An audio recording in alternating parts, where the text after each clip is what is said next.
Welcome to Mysteries, Monsters, and Mayhem. I'm Shannon Lawrence. And I'm MB Partlow. Quick content warning before we get started. This podcast may contain language and disturbing content, so enter at your own risk. Hello. Hello. We are here. We have Patrick Hester with us this week, so I'm going to let him do just a brief introduction, whatever you want to say, so people know who you are, but you've been on before, so not a new guest. No, I'm not a new guest. I have been on before. So my name is Patrick Hester. I am an author, a blogger, a podcaster. I've done the Functional Nerds now since like 2010. I want to say we're into the 635-ish episodes as of this recording. So we've been around for a while. We've done a lot of stuff and talked to a lot of authors, including Shannon. I don't know if MB's ever been on, but I know that Shannon has. And we've talked about stuff there, including the podcast, and which this is. So the podcast, yeah. And I am a functional nerd, and I just love all things nerdy. If anybody actually does see the video, I've got all my nerdy stuff around me. So I did that on purpose, so you guys would be able to have things to point at and say, "Oh, cool! The Beatles are over here, and Leonard Nimoy is up here," and yeah. So, just some random Hugos, perhaps. I do have the Hugos over here. God bless, the mirroring on those is blowing my mind. Now you know what I was trying to show you the Hatchet pizza cutter that Andy got me, and I was like off screen because adjust this way. Never mind.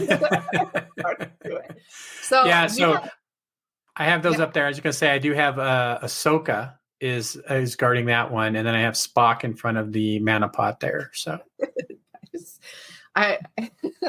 so you had Ken Liu recently, which I thought was a pretty cool game. Yeah. He's a lot of fun. Good. Yeah. He was because he does translations. Yes. But he also writes his own original fiction. Right. But yes, in this case, he was translating the Tao. So okay. And remind me, did he win a Hugo? I don't know if he did or not. He may have for Three Body Problem. Okay. Yeah. So anyway, that's was a really cool get. That's where I know his name from. From the Three Body Problem? Which I've not read, but what did I know him from? I think it was something he translated, and I think I heard about it around when we went to Worldcon. But yeah. I don't remember exactly what it was. I was just like, hey.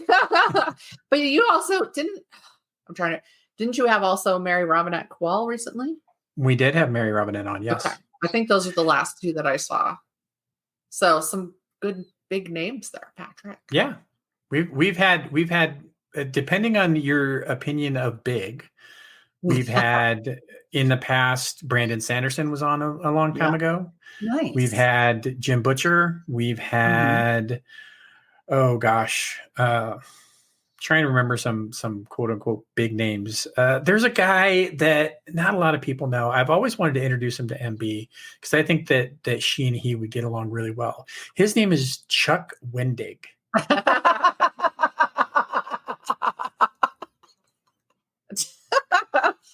Oh my God, poor Chuck Wendig.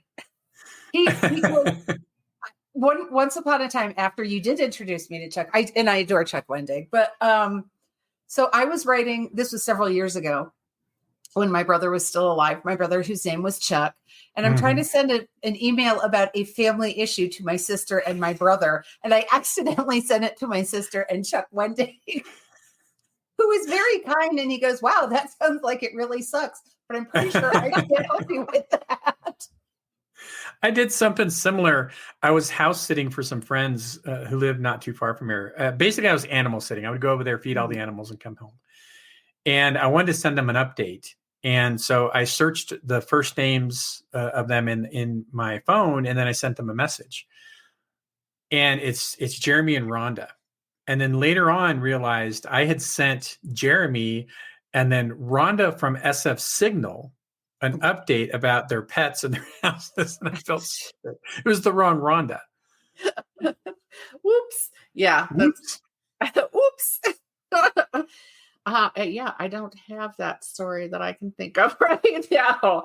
My big thing was deterring. Was it Donald J. Moss? What's his name? Mm-hmm. Yeah. Okay. Donald Moss. Donald Moss, the big editor, blocking him from the bathroom because there were back bathrooms it was called the ballroom or whatever, where Pikes Peak writers used to have their conference.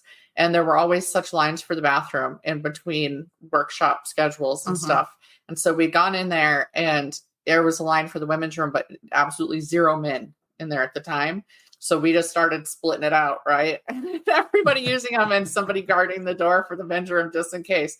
And in comes the big editor that everybody wants to pitch to. And I was like, I'm sorry, you can't go in there right now.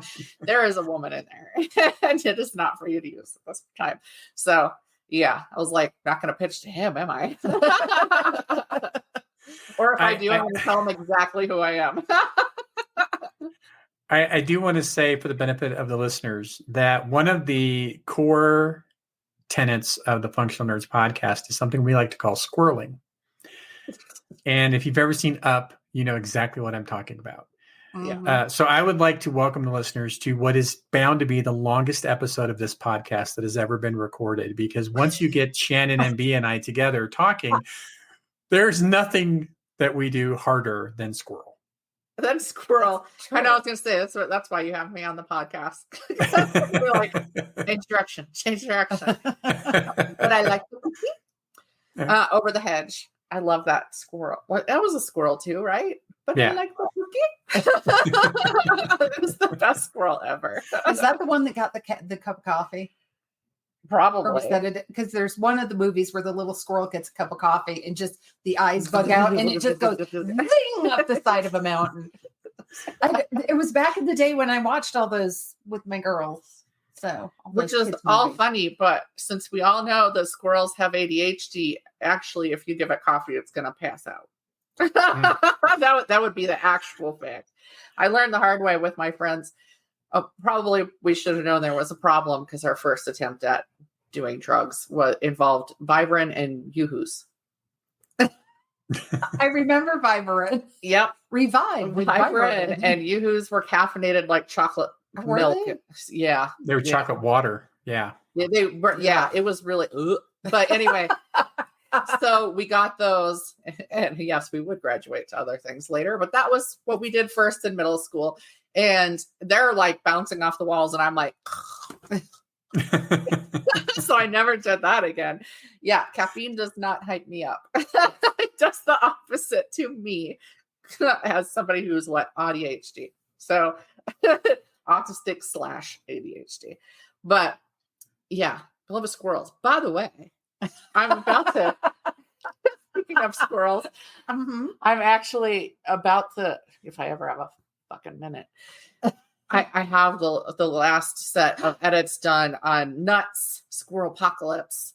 Before I just need to go in and integrate them into the document, and then I actually get to put out a call for beta readers, and I'm hoping that sign me up. Later. Yeah. I'm like, I am invested in this project. Fucking, what is it? Like 14 years? I sent you more squirrel memes than anybody. I know. I have them in a folder so that if it ever sees the light of day, I have so many squirrel memes. I'm like, yes. I even have this little. It was from the dollar store. It's a little statue. It's up there. It's little killer squirrels with like blood and fangs and skulls. How have I never noticed tiny little resin? I don't know. I think I got it at the dollar. So then I can put it on my table. But what I'm learning is I'm at the point where there's too many. You have a certain number of books to put out on a table, and now I have to get like a shelf. So eventually there's not going to be decorations anyway when I have tables. Aww, poor Shannon has to get a shelf to put all her books on. Oh, yeah. That is such a rough problem. I think I know. Well, just have your husband build you a shelf. He's gonna. We've already. It's okay. We've already talked about that because I was gonna buy one because I went to Cosign and there were these really neat ones with like kind of the plexiglass front so that you can see the book versions. A lot of them stacked. And I looked it up, and the shipping was as much as the shelves. It was like 100 something plus 100 something. And there's this part of me, Amazon has broken me, I think. Yep. Where I'm like, for shipping. So I just didn't get up, and I showed me. It's like, I can make that, whatever. But he also has to have the time to do these things. So, well, quit breaking your Jeep. Oh my God. I know. What was the last? Quit dropping. Oh, my windows. I don't even think I posted about this one. My rear windows went, and I was driving along, and they both just went and just slid down into the door and could not I couldn't, the buttons didn't work anymore. Nothing would work. The gears inside go out. Yep. So he had to fix them. Yep. It was, the first one went while it had started. It was stuck at like halfway, but it wouldn't go up or down. When I picked up my daughter and some of her friends, dropped them off at home after a party they went to, and this poor kid just tried to roll down the window, and then it stops in the middle, and then and the kid's like, I think I broke it. It's like, you did it. No, it's fine. In the older cars, there is that gear system inside the windows that runs it, because I remember replacing those in some of my older cars. In the newer cars that you're buying, like the 2000s, 2001, 2002s, if something like that happens, you just need to throw it away and get a new one. Right. That's what they want you to do. They just want you to throw the old car away, get a new one. Throw the whole car away. That's the point we're at with something with lots of screens everywhere that crack when the Colorado window, winters and screens. I had a minivan. It had screens. Yeah. I had a little whoop, you push the button and the little screens came down and you played movies. My cousin had a minivan and it had Cheetos everywhere. And Cheetos? Like little bits of cereal, sticky patches. Cheerios. We all had it was I didn't think anything could be stickier than a movie theater floor. And I was wrong. Oh, so you guys know I drive a very fashionable vehicle sometimes. My 2000 the Maserati? Mazda MPV minivan. So I thought it was a Maserati. It's a Maserati minivan. Gunmetal gray. It's really starting to look a little rough. It's affectionately known as the Bitchmobile. So the other day I'm driving to the gym and I'm stopped in traffic on Fillmore. And this guy pulls up next to me, and the guy in the passenger seat yells, "Hey, nice car."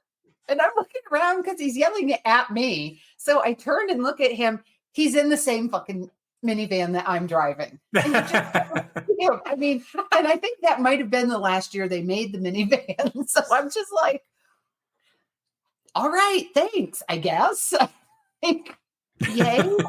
The thing I love about my Liberty is that nobody tries to race me unless it's snowing, though. Then they're like, if you drive a Jeep in the snow, which you've driven a Jeep in the snow, Patrick, people suddenly get very aggressive thinking the Jeep should be going faster in the snow. Thing, like, that's when they start tailgating you and being aggressive. And I'm like, I'm not going to drive any dumber in the Jeep than I would another vehicle. Here's the difference is while you're fucking around with me, I have it in 4-wheel drive and I'm going to be fine. But you, sir, are going to probably spin out in your pickup truck because you're too dumb to have sandbags waiting it in the back or something, waiting it. And you're not going to stop and help them. No, I'm not. In general, if anything happens to a pickup truck, I don't know about anywhere else, but in Colorado, the pickup truck drivers are just, by and large, major douches. So, pro tip: my mom always puts cinder blocks in the trunk of her car. Yeah, to get a little bit more traction. I used kitty litter when I had the Volvo, 50-pound bags of kitty litter. Yeah, it all works. Because that way, if I got stuck, I had something to help me get out. On that, to put under the wheels. I don't think I could have done that with the cinder block. Because you were in New York. Well, no, that was here. That was here? Okay. I figure you got probably worse snow in New York than here, didn't you? Yeah, but I knew how to drive in it. And everybody else knew how to drive in it. So nobody was expecting you to do 60 with a coffee in one hand and a phone in the other. Yeah. Steering with your whatever. Colorado's pretty ridiculous. I'm sorry, Colorado. If you're a native here, you're supposed to say Colorado. I hate it. I was like, any way you can butcher the Spanish language, right? You're gonna do it. So let's do it. You only say that in Buena Vista. So Buny.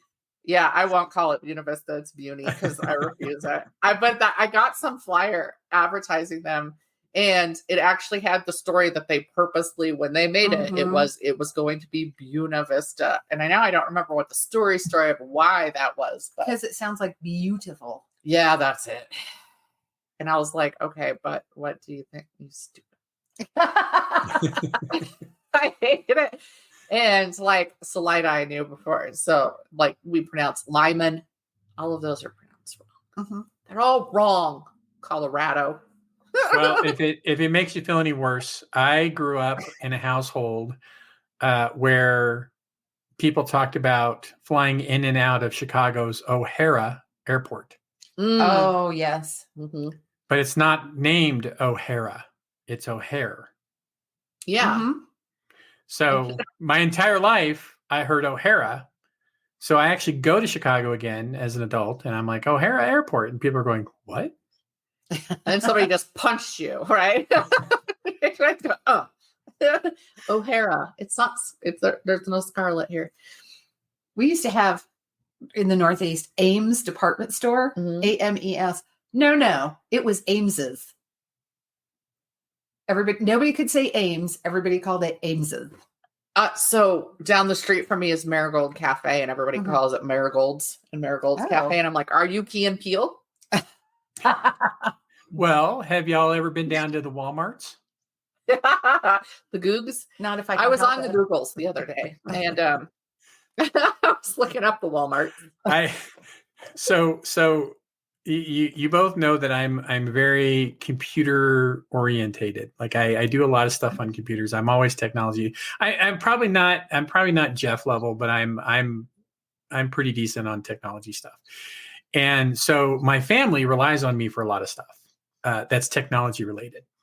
And I remember going over to my aunt and uncle's house one time, and my uncle was talking about something. I said, well, let's look at it online. He goes, okay. And so he gets his little laptop, and I flip it open, and I go to Google. And he says, what are you doing? I said, well, I'm going to Google this. He says, well, you need to get on the internet first. Intrigued now, I'm like, okay, how do we get on the internet? And he goes, well, go up here on the bar and see that bar right there where the address is? I said, yeah. He says, now type in www.yahoo.com.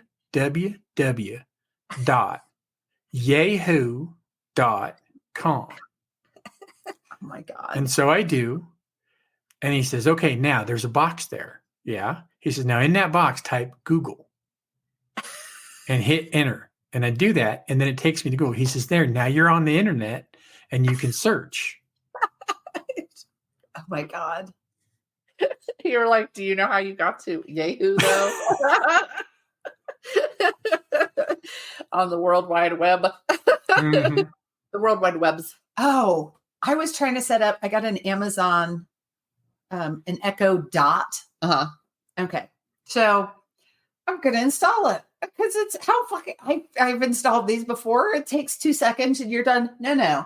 I'm looking for the directions and everyone says push the blah blah button. And I'm like, I don't have that button. The dot only has 3 buttons. It does not have a 4th button. Well, you need to push that button to get I'm online with help chatting with them. And I kept saying, I don't have that button. Well, try pushing these 2 buttons at the same time. Okay, I did that. Nothing happened. Did you hold it for 20 seconds? Yes. In fact, I did it twice. Well, then push the blah, blah button. It doesn't have one of those. It only has 3 buttons.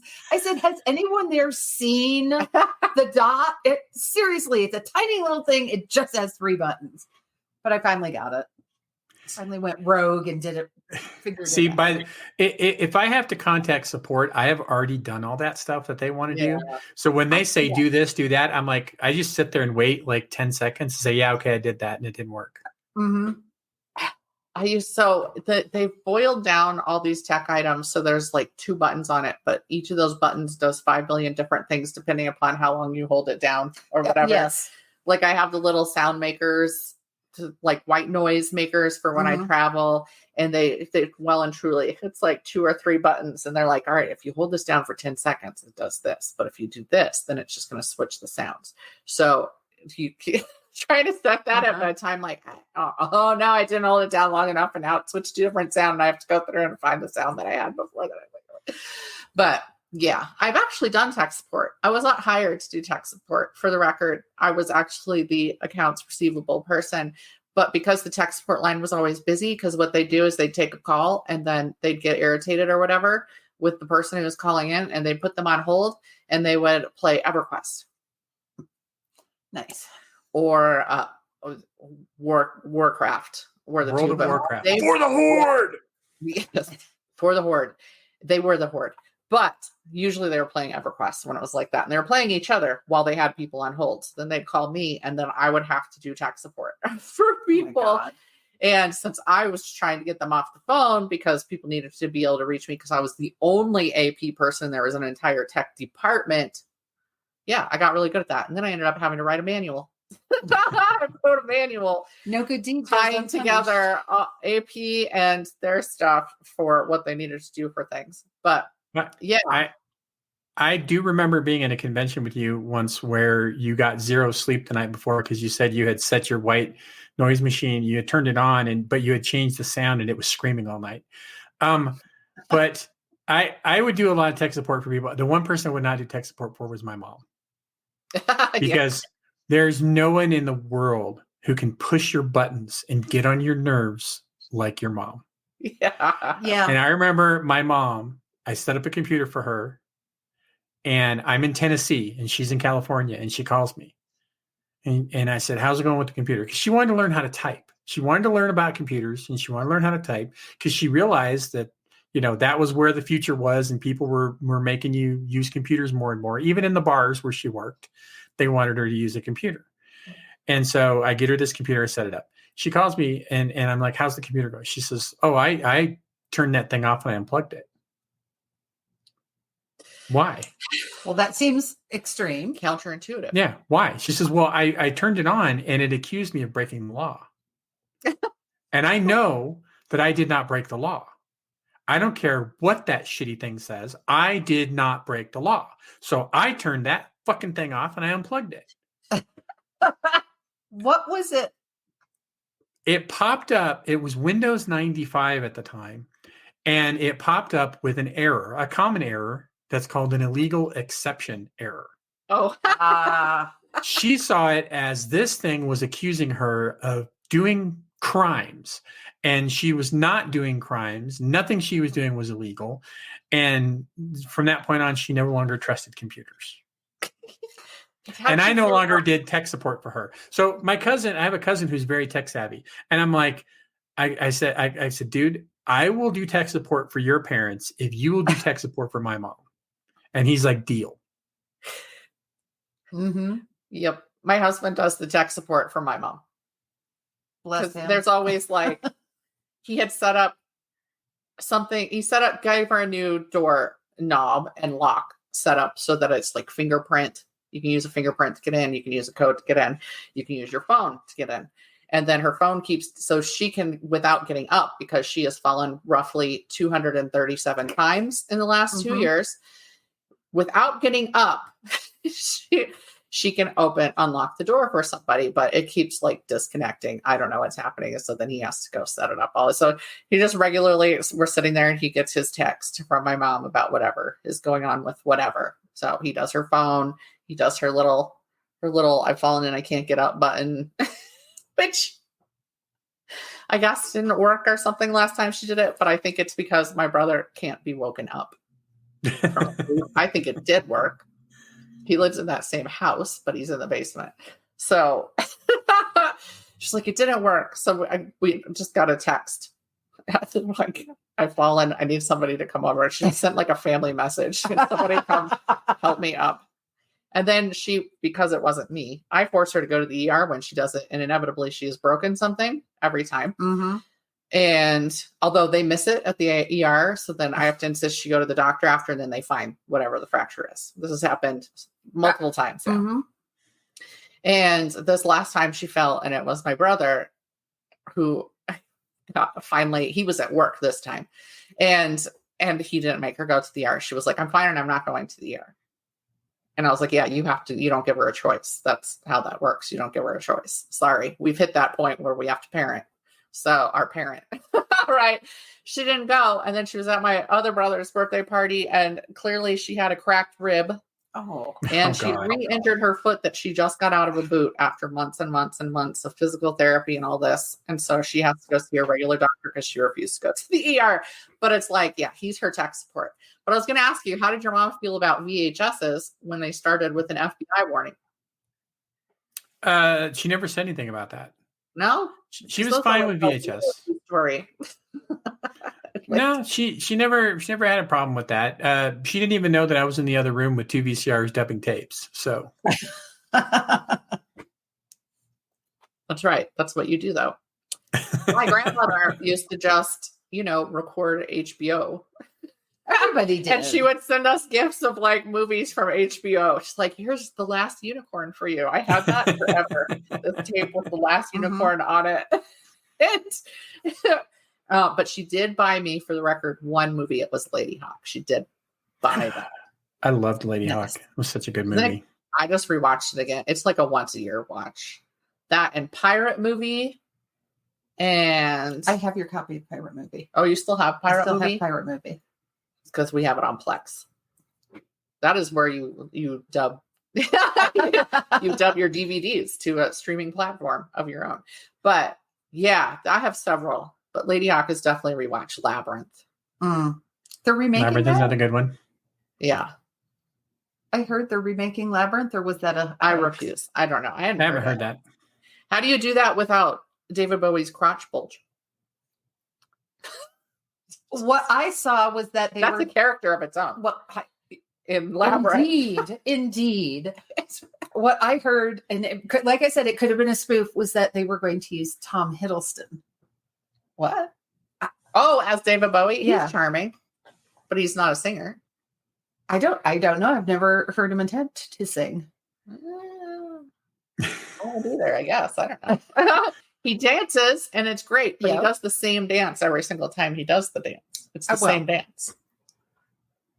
One would presume he was teachable. I don't know. But it's great. He's so into it that like his mic flies off, that like a chair falls over near him every time. I've seen the videos of him doing his dance over and over. He just goes all in when he does it. But all the things come off. All right. If you're ever bored, you can look up Hiddleston's audition tape for Thor, because he actually auditioned for Thor. I'm writing this down. Not for Loki. Oh. And so he bulked up a little bit, and he actually auditioned for Thor, and there's a tape out there floating around that you can see. That's funny. I will have to watch that. He was perfect as Loki. I'm glad he didn't get it. Yeah. Sometimes you read those, because if you look at IMDb for like movie trivia, they'll say the following people were asked to show up, or they showed up. I just found out Tom Hanks was considered for the original Batman. Oh God. He was talking about the goofiest Batman. That's what he said. More than George Clooney in the nipple suit. He said, can you imagine? He goes, now they say, who are you? And you have this great Michael Keaton voice going, I'm Batman. And he goes, can you imagine if they said to me, who are you? And I said, I'm Batman. Just made his voice goofy. He goes, nobody would be afraid of that. We're not supposed to be afraid. But Michael Keaton has that little dark side. He's not really good, intense and dark. Well, like Pacific Heights. Oh my gosh. Yes. That's a good movie, but I just hate how awful he is in it, because I love Michael Keaton. But because Mr. Mom. I grew up on Mr. Mom. That was my first experience with him. And then here he is being this bastard, like destroying their home and making her lose babies and stuff. So yeah, that's a good movie. I haven't watched that in a while. I remember Gung Ho. I don't know what that. I believe that was Michael Keaton. Isn't that Michael Keaton where he's trying to save the car plant, and the Japanese company ends up buying it? That sounds right. Yeah.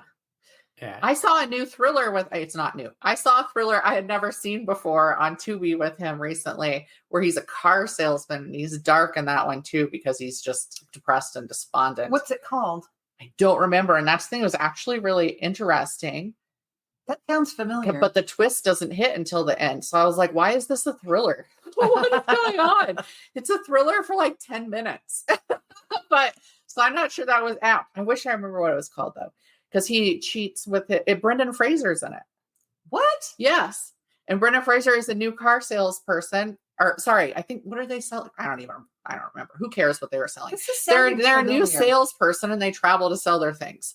And it doesn't really matter what they're selling, but he ends up sleeping with Fraser's wife at the beginning. I'm not giving anything away. And anyway, it's old. But then this whole thing ensues, and I'm not going to tell you what the twist is, of course. But yeah, I'm watching it and I'm like, so people are having sex and people are sad about it. And somebody's becoming very dark and somebody's becoming very light because they kind of switch roles then. But I was like, oh, it's weird what they count as thrillers. But anyway, I'm going to start. Okay. But like the things when you're watching streaming platforms that say thriller, sometimes I'm deeply confused about how it got billed as a thriller. And then I'm like, clearly I don't understand. Before you start, can I say something about a movie though? Yeah. So the other night I sit down, I'm like, oh, what can I watch? What's new? I had never heard of this. It's called Jackpot. I don't know if it's new or old. It's called Aquafina. Jackpot. Aquafina and John Cena. Oh God. It's new. Fucking hilarious. It's got a lot of very highly choreographed, very violent fights. Uh-huh. Because what happens is the whole premise is it's set a few years, not very many in the future. And LA has this lottery. And if you win the lottery, that's great. You have to stay alive till the sun goes down. Because if anybody in LA kills you, they get to take your lottery ticket. One time. It's not like it can be a whole chain of people. So it's just, I don't even know how to describe it because people who want a comedy are going to think it's too violent. And people who want a seriously violent movie are going to find it too funny. But John Cena cracks me up and Aquafina is very good in it. But she's good in everything. Yeah. We watched If last night for our like family movie night. And Aquafina was one of the voices. I didn't even recognize most of the voices in there. I wasn't even trying except for the main characters. And then it was just this laundry list of big names. But Aquafina was one of the characters too. But Phoebe Waller-Bridge, or is it Bridges? Yes. Bridge. Is one of the main voices. I recognized her. I recognized Steve Carell. But yeah, after that, I was like, I saw Louis Gossett Jr.'s name at the beginning, and I did not recognize his voice when I heard it. I was like, I feel like this character would be most likely to be him, but that doesn't sound like him, but it was him. So apparently I don't recognize his voice anymore. I don't know. I will. But anyway, you see Jackpot, check it out. Yeah. My turn, because I get to throw out a movie too, since you guys did. My pick of the week is The Union. It's on Netflix. It just dropped. Yeah. And this is Marky Mark and Holly Berry. And she's a spy, and he's a blue-collar New Jersey construction worker. And she recruits him to help her with something. And it's really good. I enjoyed it. I thought it was funny. I thought the fight scenes were pretty good. And there was like one fight scene that I thought was done amazingly well. And it was good. And also Luke Cage is in it from the Marvel Netflix shows. Yeah. But so we watched that a couple nights ago. And I think we just learned more about Shannon than we wanted to know. Oh no, I've given up plenty of that. I was like, what was I just, where were my hormones in the first season of this? They were crazy. But I just stopped talking so much about that because then I found out my friends were listening to the podcast. Oh my. Oh, your friends know more about me than they would like to. I have to tell you that right now. But I will say there were some plot things that drove me nuts with The Union that I was just like, I knew exactly where it was going from the jump. I knew the entire story. It was completely predictable. We knew what was going to happen next. But also I was like, you guys suck at your jobs. Like, you are the worst super secret government group ever, but it was still entertaining and so good. And the car chase was fun. Yeah. It's always good to have a car chase. You need a car chase in an action movie. Yeah. But as an action movie, I don't expect a lot from it. So you just kind of move past all those things. But it was good to see her, you know, she's still banging. Like, in fantastic shape. None of the men removed their shirts, but none of the women did either. So it was all fair. Exactly. I was like, really? You're going to put these two dudes in a movie? And Marky Mark is the one who's always like, sure. Right? Like, it doesn't matter what he's doing. It could be a romantic, or it could be a drama. And he's dealing with a child. He would probably still take his shirt off, but not in this movie. So I was like, mad respect for nobody having to take their shirts off in this one. Yep. Right? But yeah, it was pretty good. It was entertaining. I didn't know the dog pat was out. I thought that I saw like an ad for it once. They really don't advertise stuff much. No, you just all of a sudden it's there. It's there, and you're like, oh, it pops up, and you go, "What the fuck?" You're like, "What is this? What's Kevin Hart? Okay, what is this?" And then you click into it, and you find out what it is, and you watch it. I can't. There's so many movies I watched on streaming that way that I didn't see advertised ahead of time. I guess you don't need to anymore with streaming. Maybe I feel like you do, but anyway. So what are you going to talk about? So you'll see kind of why I did this one, Patrick, with your topic, even though it's not the same. I'm covering the Machete Killer, Christopher Aaron Rogers. And I feel like that makes him sound worse than he is, like some sort of serial killer, but that's not what it is. Okay. On Sunday, December 1st, 2007, at just shy of 4:30 in the morning, Ellen, I'm going to assume it's Ellen, it's ELANN Morin, a 55-year-old woman, woke up because she felt like she was being hit. She was being hit. She woke up. Something's hitting her. Standing over her was her future son-in-law, 28-year-old Christopher Aaron Rogers Jr., who I'll call Aaron from here on out.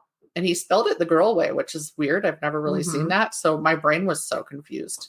But the previous day, they'd had a party, which Aaron had helped with. He'd helped with the grocery shopping. They'd made his favorite food for this party. It was a whole like family thing, and it went really well. Seemed fine. Ellen and 51-year-old Christopher Aaron Rogers Sr., who I'll call Chris now, were getting married in June. And Aaron seemed happy about it. He'd actually volunteered to take care. He was like, I'll do the flower arrangements for the wedding. Like, I'll take care of this stuff. They had been talking about it at this party. It was celebrating all of that coming up in a few months. And again, night went great. No outward signs of trouble. Nobody got into a fight. But just after Ellen woke up, having been asleep next to Chris, she realized it was Aaron standing over the bed with a machete, and that she wasn't just being hit. He was slashing away at both of them with the weapon. When their English Mastiff Wolf mix, Bear, tried to intervene and defend his owner, Aaron hacked away at him too, sending the dog running to the backyard to whimper and lick his wounds. As the blows rained down on Ellen, Aaron muttered, "You made me do this," repeatedly. Just that's all he was saying, just kind of quietly saying that. And I will say now, so nobody's worried, as far as I could tell, the dog lived and everything was fine with the dog. Because that's where we're all like, yeah, the woman. Well, that's what I was doing. And then they like, I kept looking and nobody really said it. But since they didn't say the dog died, I was like, the dog was fine. Because the dog went to the backyard and that's where they found the poor thing. After murdering his father and leaving behind a severely injured Ellen and Bear, Christopher took his father's truck and headed 40 miles southwest to Anchorage, Alaska. This had all started in a little town called Palmer. Once in Anchorage, he abandoned his father's truck, left the bloody machete and, blood from him inside, and he took a .357 and ammo that were kept in the truck. He knew he needed to find a replacement vehicle so he could keep moving and not get caught. The first viable vehicle he came across belonged to a 27-year-old graduate student, originally from Colorado, Jason Wenger. He was sitting in a Bronco in the driveway, so I think he was idling it. I mean, Alaska in December, he was idling it to warm it up so that he could go. Aaron shot him, but the loudness of the gun freaked him out, basically. And instead of stealing the vehicle, which is what he'd intended to do, he took off. He would later say he, quote, did not want to take on the whole neighborhood, end quote, due to the loud gun. He was a criminal mastermind. Nope. Wenger died from his gunshot wound, but his body wasn't discovered until about 10:30 a.m. This is hours after the shots. He was just in the driver's seat, the vehicle running, and the radio playing that whole time. And then a neighbor saw him and called in. The thing is, the neighbors had heard the shots, but they thought it was a vehicle backfiring. right? Which is the opposite of everybody who's on that neighborhood. Yeah, I know. Oh, Because just like you, we get the next door. We now check next door. Like our 4th of July fireworks in this neighborhood started weeks before 4th of July and went on about a month after. So we were still getting them in August, right? And every time we'd go on and look at next door, and without fail, somebody was like, "So did you guys hear gunshots?" I'm like, have you forgotten what time of year it is? This happens every year here. Anyway, so instead he ran, and he ran through downtown, stopped at a liquor store to get beer and cigarettes, and then disappeared into the woods. And he hid there, he drank his beer, and he fell asleep. What happened to the cigarettes? Yeah. He used those too. Okay. And he thought of finding a new vehicle and getting away was long gone. He now knew he would be arrested at some point, and he decided he just wanted to kill a few more people first. So now that's his goal. His goal isn't getting away. His goal isn't getting away with anything. He's just decided to kill some more people. Okay. Yeah. Beer and cigarettes, you sit, you ruminate, and you decide to go kill people, apparently. The next person unlucky enough to run into Aaron was 33-year-old Elizabeth Rumsey, who had decided to go for a jog on the cold day, having won the annual Wilderness Woman contest the day before. So this is an athletic, fit person. Her jog took her along Chester Creek Trail, which led to him. He asked her for the time, and she gave it to him, but he made her nervous, and so she started trying to speed away from him. And he felt that he'd spooked her, so she was going to go turn him in. So, shot her in the back. It was 7:20 p.m. on Monday when police received calls about the multiple gunshots they'd heard. He did shoot at her multiple times in the back. And it turned out the neighbors were right. So at least they didn't think it was a car backfiring that time. So maybe only backfire in the morning. We don't know. And so they did find her. And she did survive.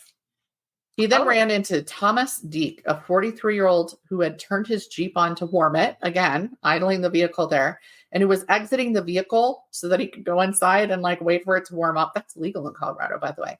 Yes. It's called puffing or something. Yes. Yeah. So anyway, he was exiting the vehicle when Aaron came upon him. And when he came face to face with Aaron, Aaron shot him, hitting him in the arm and torso. Both Teak and Rumsey survived, but spent time in surgery. They were in critical condition. When I was reading the early articles about it, of course, they didn't know if they'd survive or not, but they did.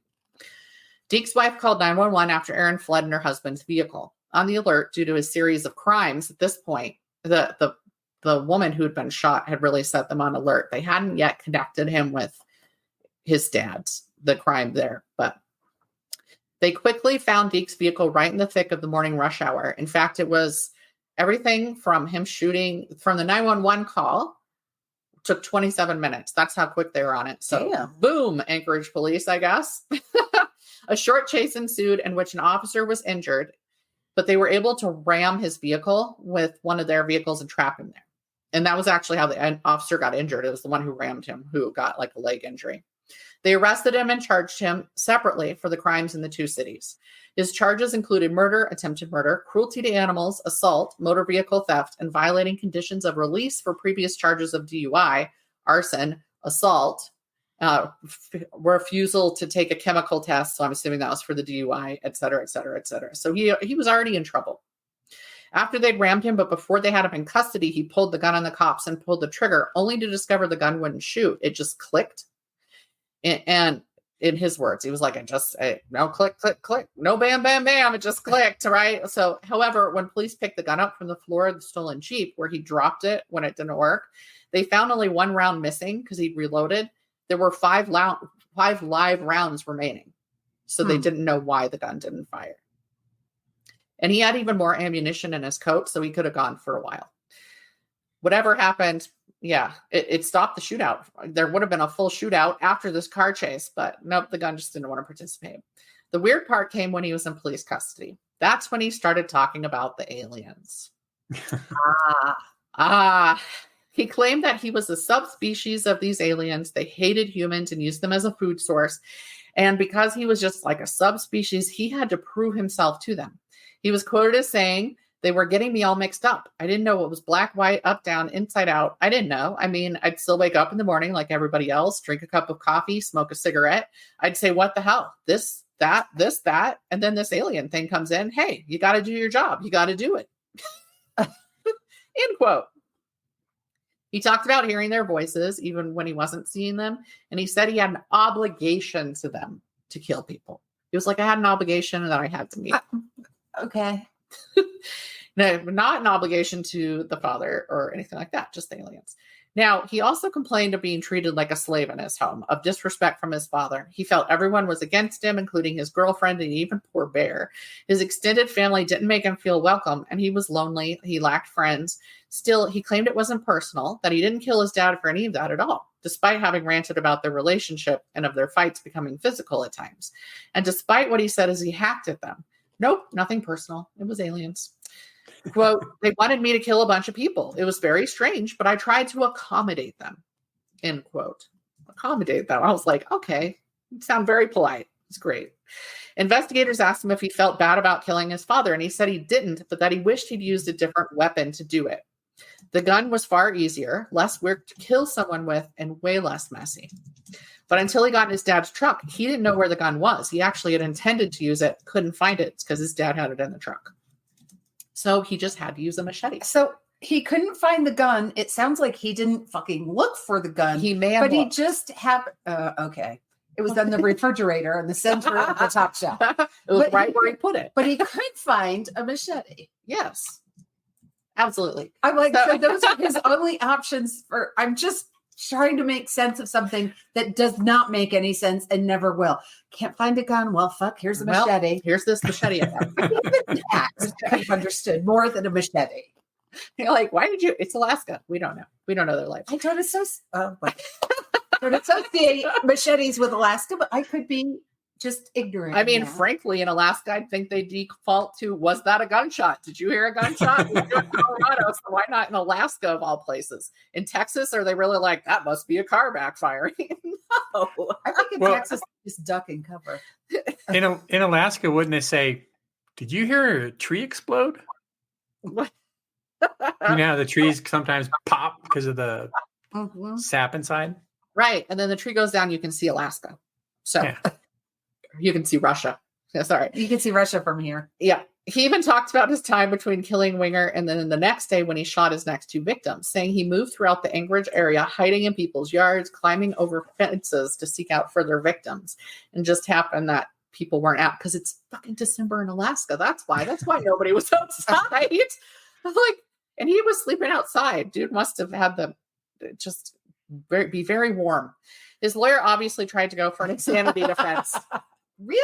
Yeah, I know. But the judges were like, no. Yeah, nope, not happening here. His attorney then actually caused problems because he was all mad about it and he tried to fight it.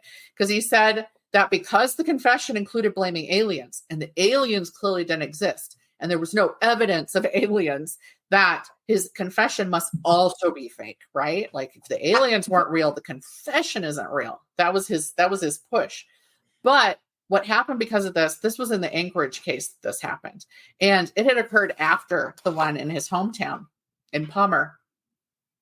And so what they'd done is they'd made these two completely separate crimes, right? So they couldn't talk about what happened in Anchorage in the other case and vice versa. But once the lawyer introduced, like, because he pushed and introduced something, somehow the way he said it ended up making him go, oh, well, now we can allow stuff from the other court case. Yeah. So he screwed over his client that way, which, wow. But they now got to hear everything.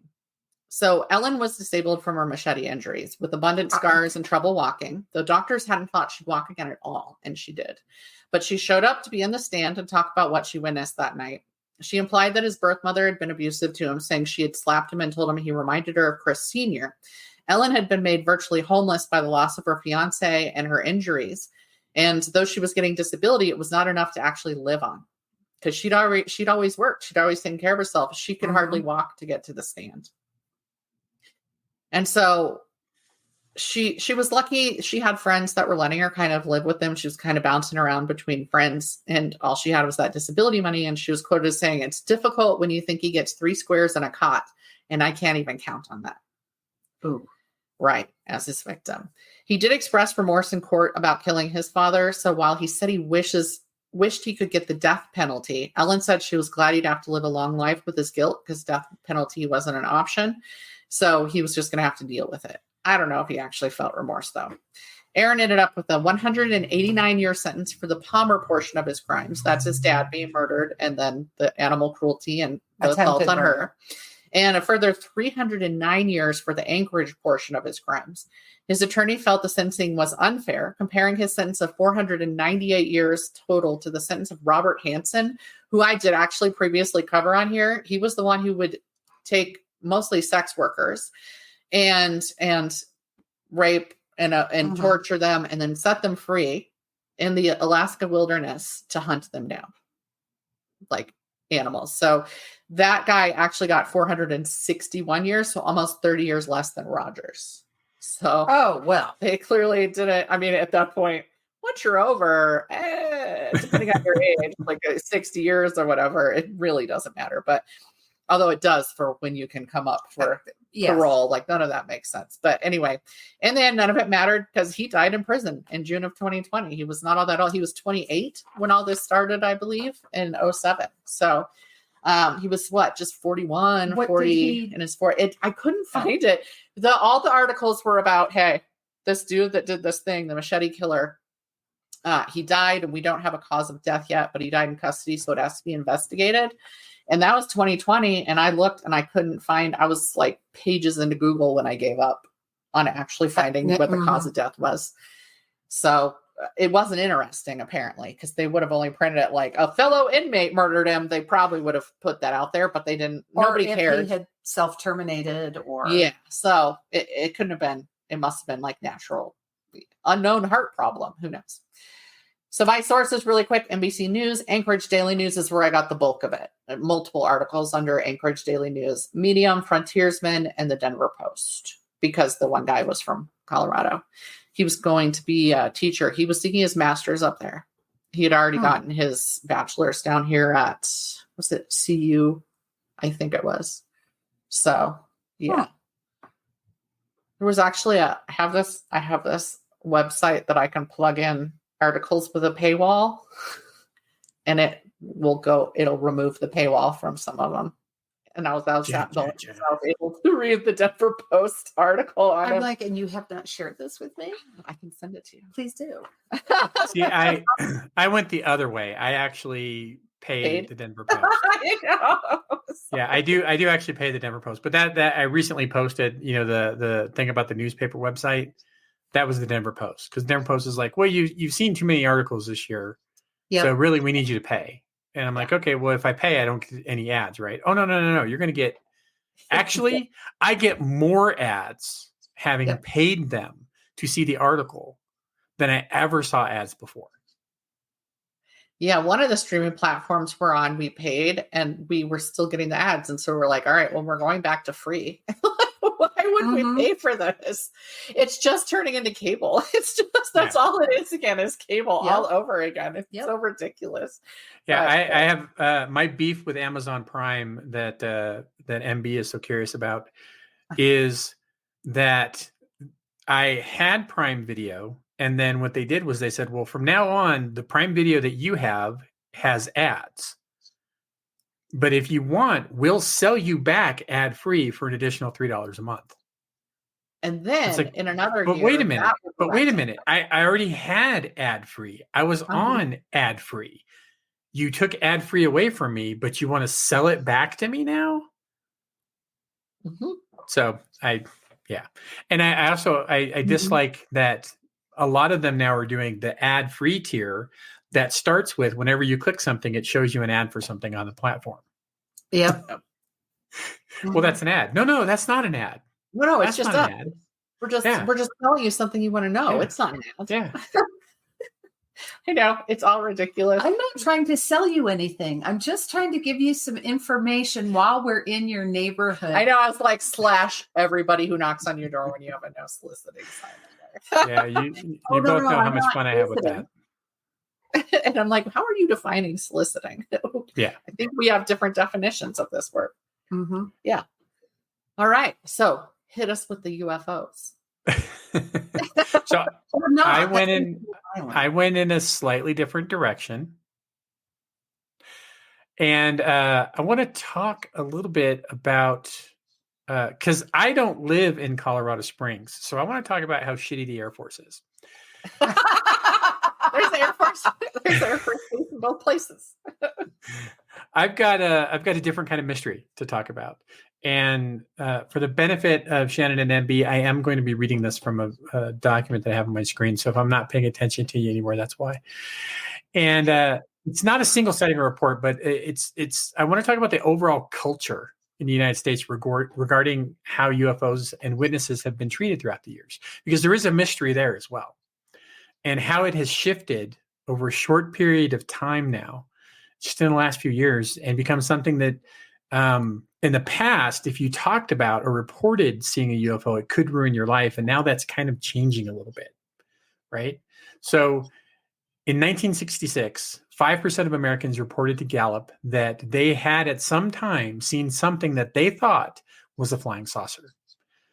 96% said they had heard or read about flying saucers, and 46% of those thought that they were something real rather than just people's imagination. A Harris poll in 2009, so fast forward, found that 32% of Americans believe in UFOs. A National Geographic study in June 2012 found that 36% of Americans believe UFOs exist, and that 10% of those thought they had spotted one themselves. But what about the middle? That time in between those polls, from the 60s all the way into the 2000s. For 70 plus years, there has been this stigma attached to anything regarding UFOs, or as they're now being called, UAPs, unidentified aerial phenomenon. Yeah. The new branding is actually an attempt to move away from that stigma, because it is so tightly wound up in the term UFO, right? You say UFO, people immediately think that you're crazy. Mm-hmm. So for the better part of the 20th century and late in the 21st century, or early, a lot of Americans treated the very idea of UFOs as something to be ridiculed. It was a taboo subject, sure to make you the butt of everyone's jokes. No scientist who wanted to be taken seriously could ever mention UFOs unless it was to make fun of someone else talking about them. Remember Daniel Jackson from Stargate and the Stargate SG-1? Yeah. So the character, he's an archaeologist, but he's a disgraced archaeologist because he put forth the idea that pyramids were landing pads for alien spaceships. He lost his funding, his income, any kind of respect from his peers. Mm-hmm. Obviously, this is a fictionalized take, but it was based in truth, because talking about UFOs or aliens was the quickest way to become a joke. No one would take you seriously, and you'd be relegated to the fringe and labeled a kook. But why? That's what I was kind of wondering, like, why? Why was the very topic of UFOs guaranteed to brand you a kook? It wasn't always that way. So what changed, and how is it evolving? I did research. I looked a lot at, I did basically Google searches, and then would end up on Wikipedia reading stuff. In the late 1890s, waves of UFOs were reported and covered seriously by some newspapers, skeptically by others, but they were covered all across the United States and the world. They were dubbed the mystery airships. They were seen in Chile, in China, New Mexico, Kentucky, and New Jersey, to name a few. Then came these waves of sightings, which tends to happen with UFOs. They always come in waves. These waves were mostly centered around California, and then they moved across America towards the east. The total number of reported sightings was in the thousands. Based on newspaper reports, they estimated that the total number of witnesses may have exceeded 100,000 people in the late 1890s. So that's kind of huge to me. And for the most part, it was taken seriously. People wanted to know, what were they? What was going on? They didn't have any answers, right? But they wanted to know. Fast forward to World War II. Now you've got the Foo Fighters, right? Not the band, but the UFOs reported by both Axis and Allied pilots in the Pacific and European theaters. In 1946, more than 2,000 reports were collected by the Swedish military, of all people, of unidentified aerial objects over Scandinavian nations, along with isolated reports from France, Portugal, Spain, Italy, and Greece. The objects were referred to as Russian hail and later as ghost rockets, in quotes, because it was thought that these mysterious objects were possibly Russian tests of captured German V-1 and V-2 rockets. But ultimately, most were identified or classified as natural phenomena. They thought they were meteors that were falling. But that idea that it was the Russians doing it, that kind of thinking would prevail, especially in the West, well past World War II. And I think that that's at the core of why UFOs became so ridiculed in America. So some famous kind of sightings. In 1947, a civilian pilot named Kenneth Arnold reported seeing a group of bat-like aircraft flying in formation at high speeds near Mount Rainier. He said they were moving like a saucer would if skipped across water, which led an intrepid reporter to coin the phrase flying saucers. And that took off like wildfire. Newspapers across the country headlines were flying saucers, flying saucers. And then something else happened, Roswell. You guys know I talk about Mom a lot. Mom passed a few years ago. My mother was a mostly devout Catholic her entire life, who believed wholeheartedly to the core of her being that aliens crashed at Roswell and the government covered it up. You could not talk her out of that no matter how hard you tried. She was born in 1941. The joke went, she was born on December 7th, 1941, and then the Japanese retaliated. I feel like there's probably is with that, like the age group. There's probably like this line, and that age group heavily believes in it. Yes, because they would have been seeing those reports. Yes, because that's what she did. She swore up and down that she heard the whole thing on the radio. And that on the radio, they were talking about how the Air Force said it was an extraterrestrial craft and that they had recovered the wreckage and bodies. But what actually happened in Roswell, we'll probably never know. But it's fun to speculate, right? And this is the beginning of one of the longest lasting conspiracy theories I think that's ever existed, right? Because it gets tied up in Majestic 12 and all this other stuff. But the story goes, a farmer, W.W. Mac Brazel, found some debris across several acres of his land. He didn't know what it was and said he didn't know anything about the flying saucer mania and what was happening with Kenneth Arnold, because he didn't have a phone. He didn't have a radio. He lived just on his farm. But when he went to visit his uncle in Corona, New Mexico, suddenly he finds out that there's this thing happening and there's all these flying saucers being seen and that people are freaking out. So he decides he better call the sheriff and tell him, hey, I found this debris and someone needs to come check it out. So Sheriff George Wilcox called Roswell Army Airfield, and the base assigned Major Jesse Marcel and Captain Sheridan Cabot to return with Brazel and gather the material from the ranch. The next day, July 8th, the RAAF Public Information Officer, Walter Haut, issued a press release stating the military had recovered a flying disc near Roswell. Honest to God, actual press release. So the press release read, quote, the many rumors regarding the flying discs became a reality yesterday when the intelligence office of the 509th Bomb Group of the 8th Air Force, Roswell Army Airfield, was fortunate enough to gain possession of a disc through the cooperation of one of the local ranchers and the sheriff's office of Chaves County. The flying object landed on a ranch near Roswell sometime last week.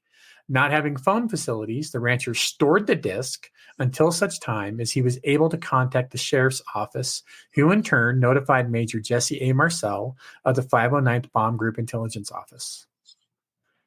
That went out. That went out to newspapers and radio stations across the country. Yep.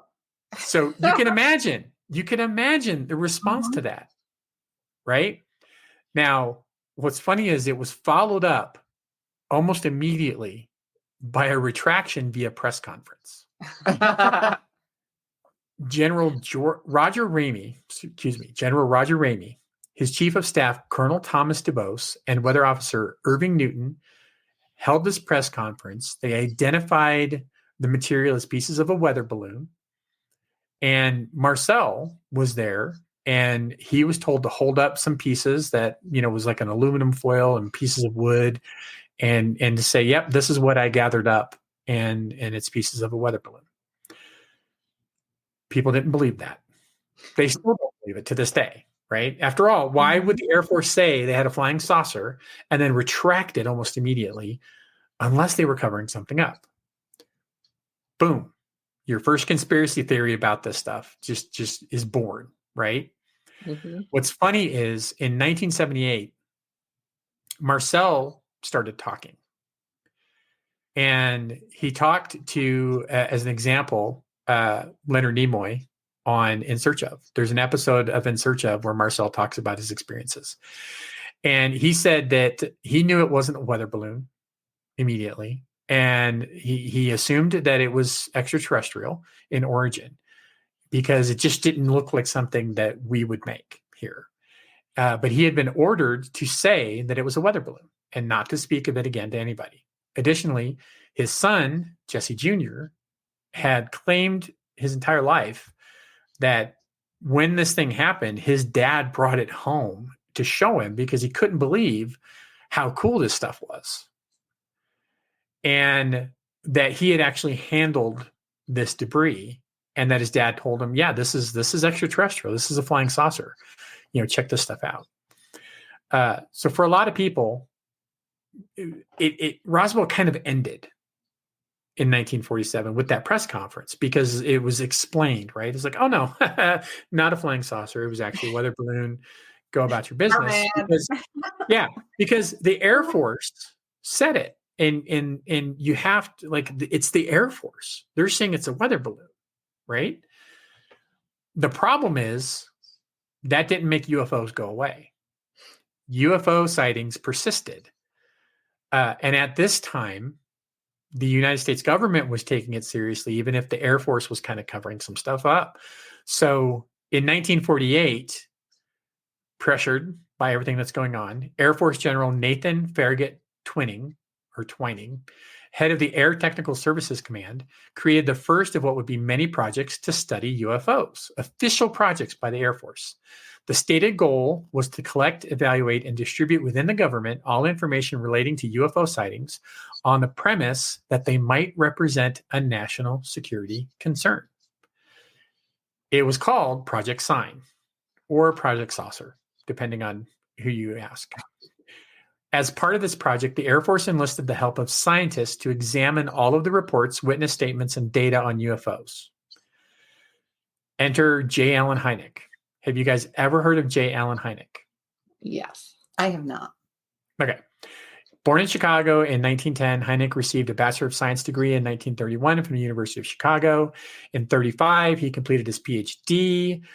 He joined the Department of Physics and Astronomy at the Ohio State University in 1936, and he specialized in the study of stellar evolution and in the identification of spectroscopic binary stars. I can't pronounce that.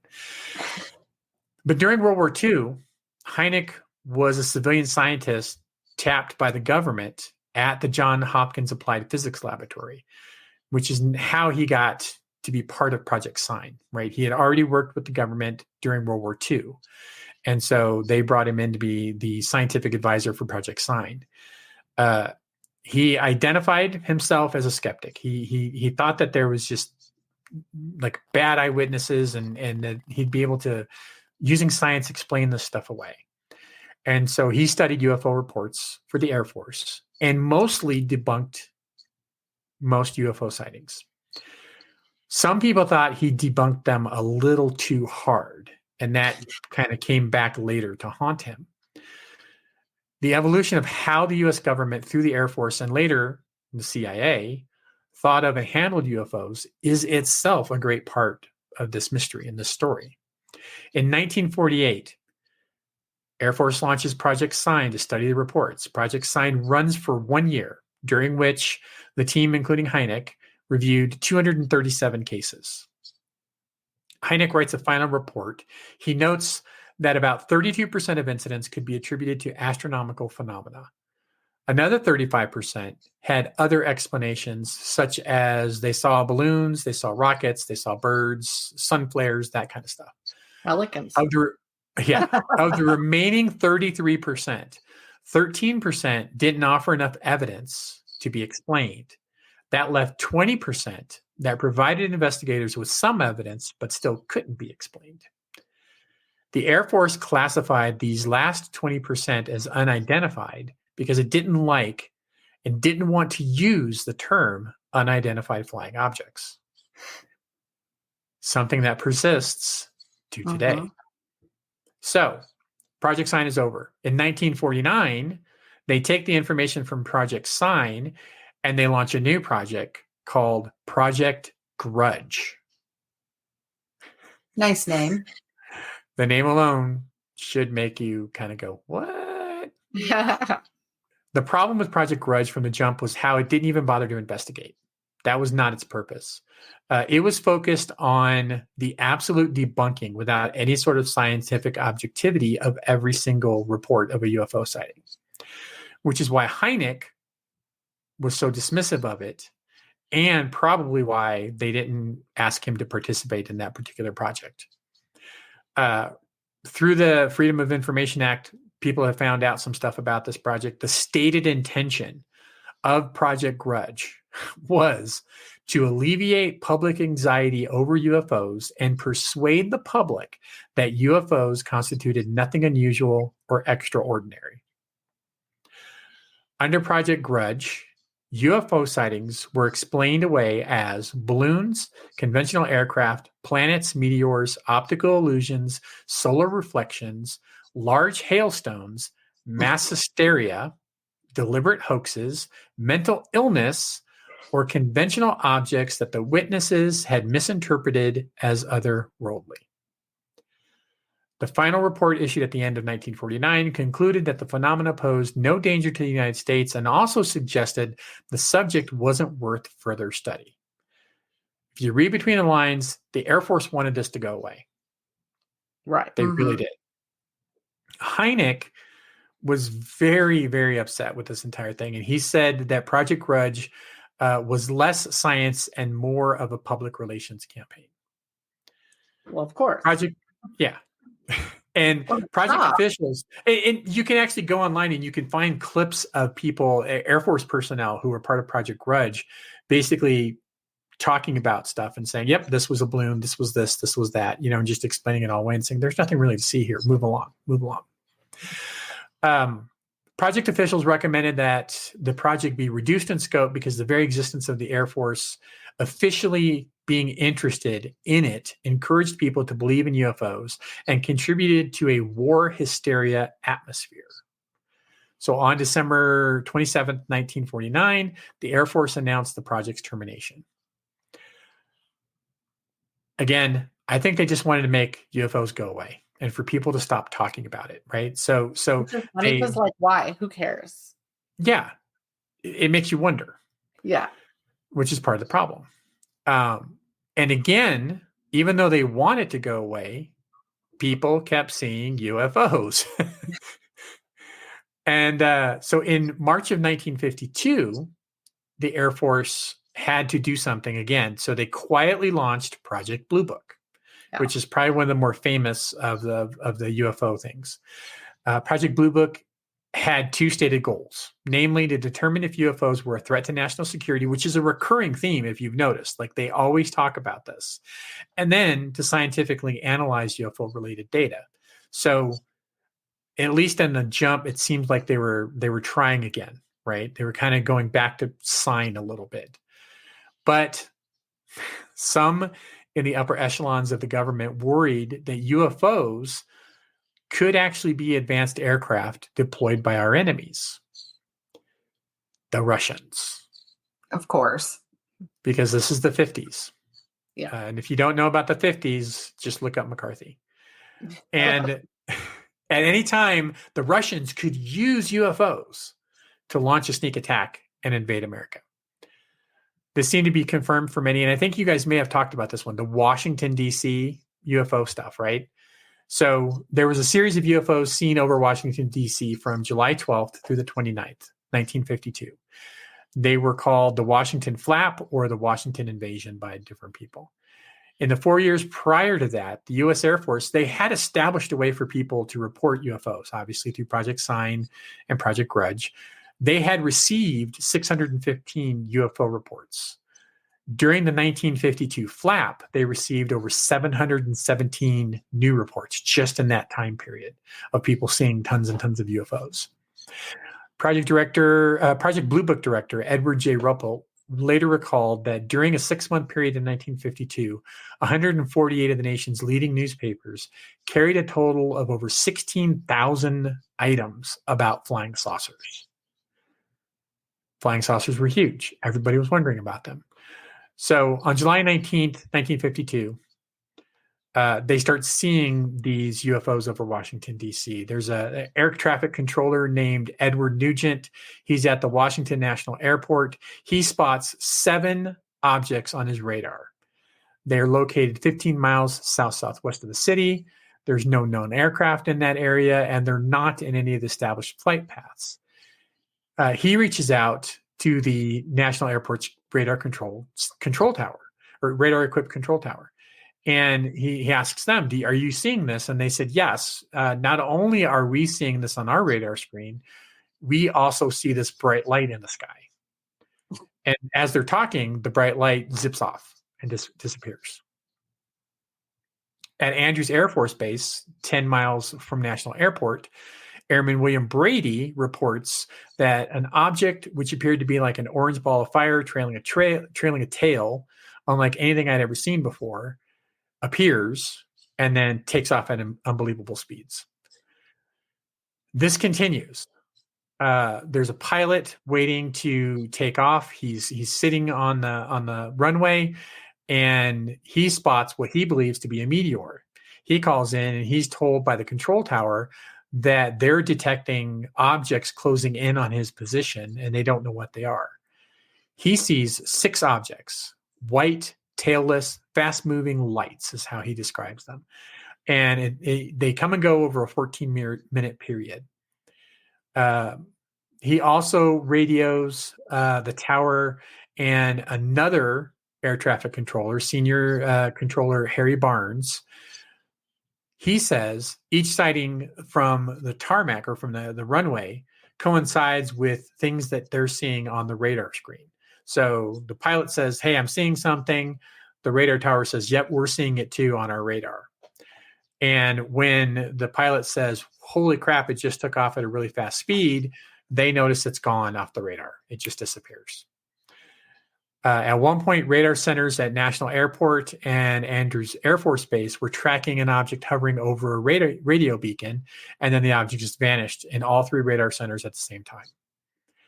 At 3 a.m., shortly before 2 United States Air Force F-94 Starfire jet fighters arrive, all of the objects vanish.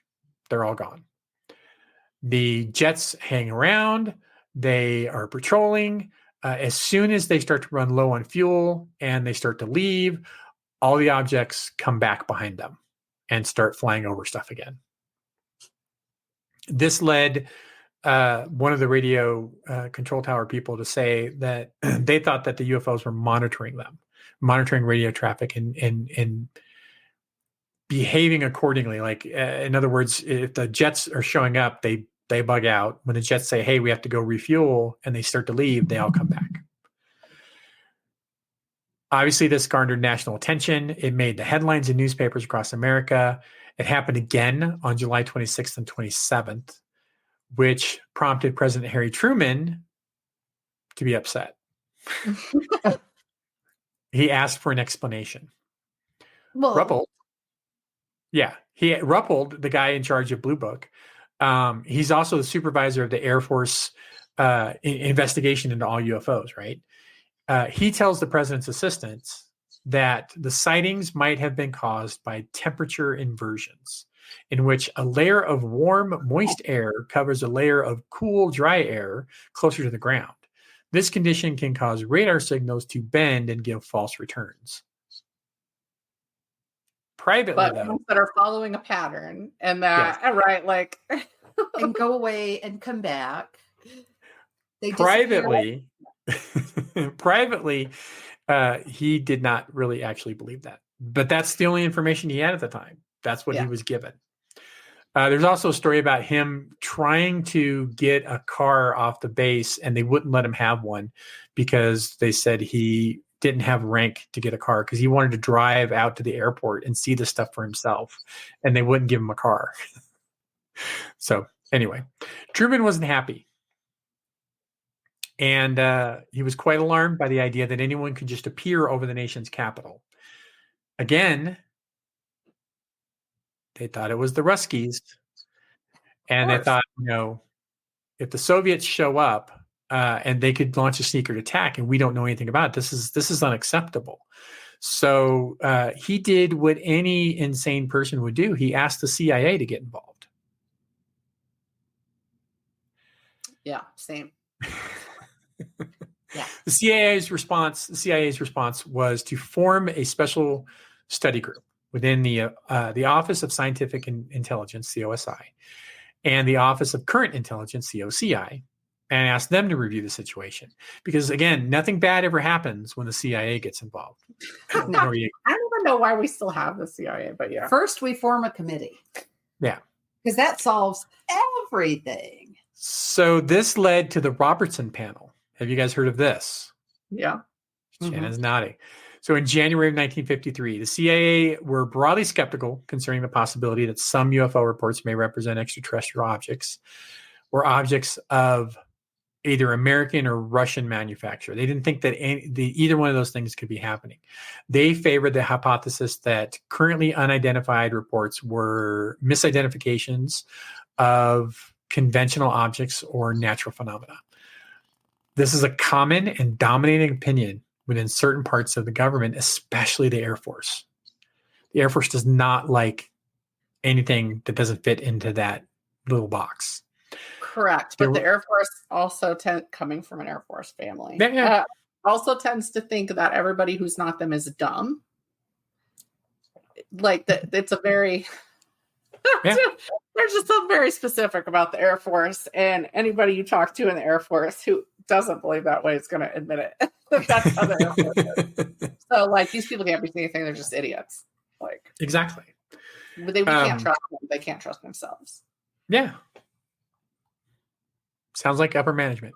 Mm-hmm. So, the CIA had a report that was released as part of another Freedom of Information Act about this, and in it they stated that this whole affair has demonstrated that there is a fair proportion of our population which is mentally conditioned to acceptance of the incredible. Thus, we arrive at two danger points, which in a situation of international tension seems to have national security implications. What were the two danger points?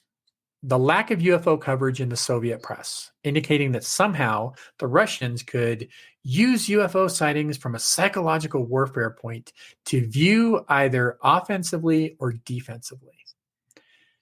The second one was that the Air Force is aware of this and has investigated a number of the civilian groups that have sprung up to follow the subject of UFOs. One, the Civilian Saucer Committee in California has substantial funds, strongly influences the editorial policy of a number of newspapers, and has leaders whose connections may be questionable. Commies. Air Force is watching. Air Force is watching this organization because of its power to touch off mass hysteria and panic. Perhaps we, from an intelligence point of view, should watch for any indication of Russian efforts to capitalize upon this present American credulity. Yeah, it was the 50s. It was the Cold War. Communists were everywhere, and the CIA and McCarthy were going to prove it, right? Yeah. So after 5 meetings, one was informal, where they just kind of got together and had coffee, and then 4 that were formal, where they actually looked at stuff. The Robertson panel's report concluded that UFOs were not a direct threat to national security. We have that line again. But could pose an indirect threat by overwhelming standard military communications due to public interest in the subject. Most UFO reports, they concluded, could be explained away as misidentification of mundane aerial objects, and the remaining minority could, in all likelihood, be similarly explained with a little bit further study. But then they recommended that a public education campaign should be undertaken in order to reduce public interest in the subject, minimizing the risk of swamping air defense systems with reports at critical times, and that civilian UFO groups should be monitored. This is the start of the idea that Fox Mulder. if you believe UFOs are extraterrestrial in origin, you are a nutbag. And that the public are the problem and need to shut up about it, right? J. Allen Hynek was an associate member of the Robertson panel, which means that he just got to present some data and some information from Project Sign and Blue Book. But he was not part of the core decision-making, part of the core members. He later said that the Robertson panel had helped make UFOs a disreputable field of study. What bothered him more than anything else was when truly credible eyewitnesses came forward. And in his opinion, military pilots, police officers, any kind of military officer, when they came forward and no one took them seriously, that was a crime. Because he saw those people as not being prone to mass hysteria, not being prone to hyperbole. He once said, as a scientist, I must be mindful of the lessons of the past. All too often it has happened that matters of great value to science were overlooked because the new phenomenon did not fit the accepted scientific outlook of the time. How often does that happen, right? In February of 1953, the Air Force issued Regulation 200-2. Shannon, do you know about this one? Yes. I know. That's fine. Ordering Air Base officers to publicly discuss UFO incidents only if they were judged to have been solved. And you had to classify all the unsolved cases to keep them out of the public eye. The same month, they formed the, I don't know how to say this, 4602nd Air Intelligence Squadron of the Air Defense Command. And that squadron took over the most important UFO cases with intelligence or national security implications. Anything else, they left to Project Blue Book, which was basically the kook cases, right? The things that could be easily explained away.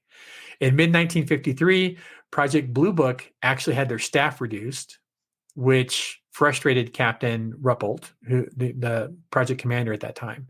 In December of 1953, Joint Army-Navy Air Force Regulation number 146 made it a crime for military personnel to discuss classified UFO reports with unauthorized persons.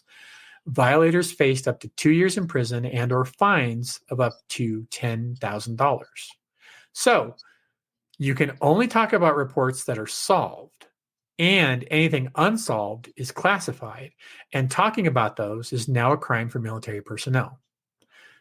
This is why in 2022, when we actually had open hearings, military personnel could not specifically talk about their experiences in open hearings. They had to be in closed hearings, which they did. They talked about them in closed hearings, but they couldn't talk about them in open hearings. In addition, that Air Force General Nathan Twining made it policy moving forward that Project Blue Book could discuss UFO cases with the media only if they were regarded as having a conventional explanation. If they were unidentified and hence classified, the media was to be told only that the situation was being analyzed. Blue Book was also ordered to reduce the number of unidentified to a minimum. So publicly, Blue Book was the face of the Air Force's investigation of UFOs, but secretly, it was that 4602nd Air Intelligence Squadron actually doing the investigations. Ruppelt was so upset about this that he actually asked to be taken off of Project Blue Book, and he left in August of 1953. Most of his successors didn't take it seriously and wanted it to go away. And they did everything they could to make it go away. In 1955, the Air Force decided that the goal of Blue Book should not be to investigate UFO reports, but should be focused on minimizing the number of unidentified UFO reports. So by late 56, the number of unidentified sightings had dropped from the 20 to 25% of the Ruppelt area just a couple of years ago to less than 1%.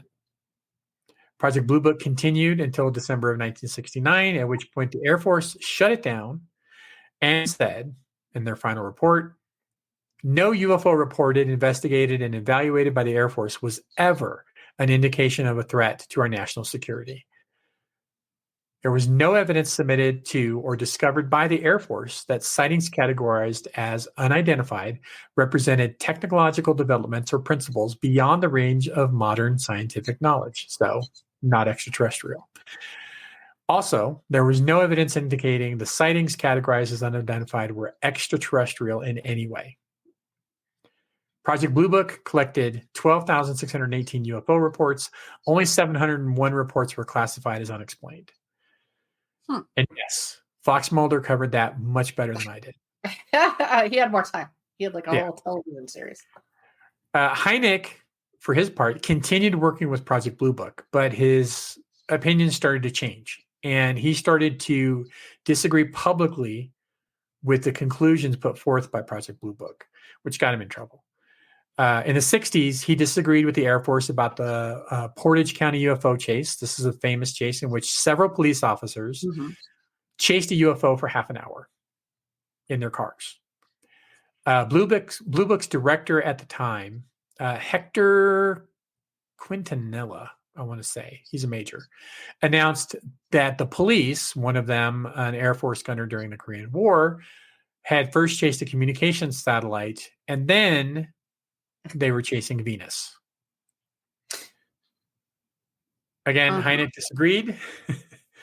And he also disagreed with them about the case of Lonnie Zamora, a police officer who reported an encounter with a metallic egg-shaped aircraft near Socorro, New Mexico. Hynek continued to believe that there needed to be a rigorous scientific method applied to the investigation of UFOs, something he claimed, and I think that we can kind of show, the Air Force was not willing to do. Hynek noted that Blue Book suffered from numerous procedural problems and a lack of resources, which rendered its efforts totally inadequate.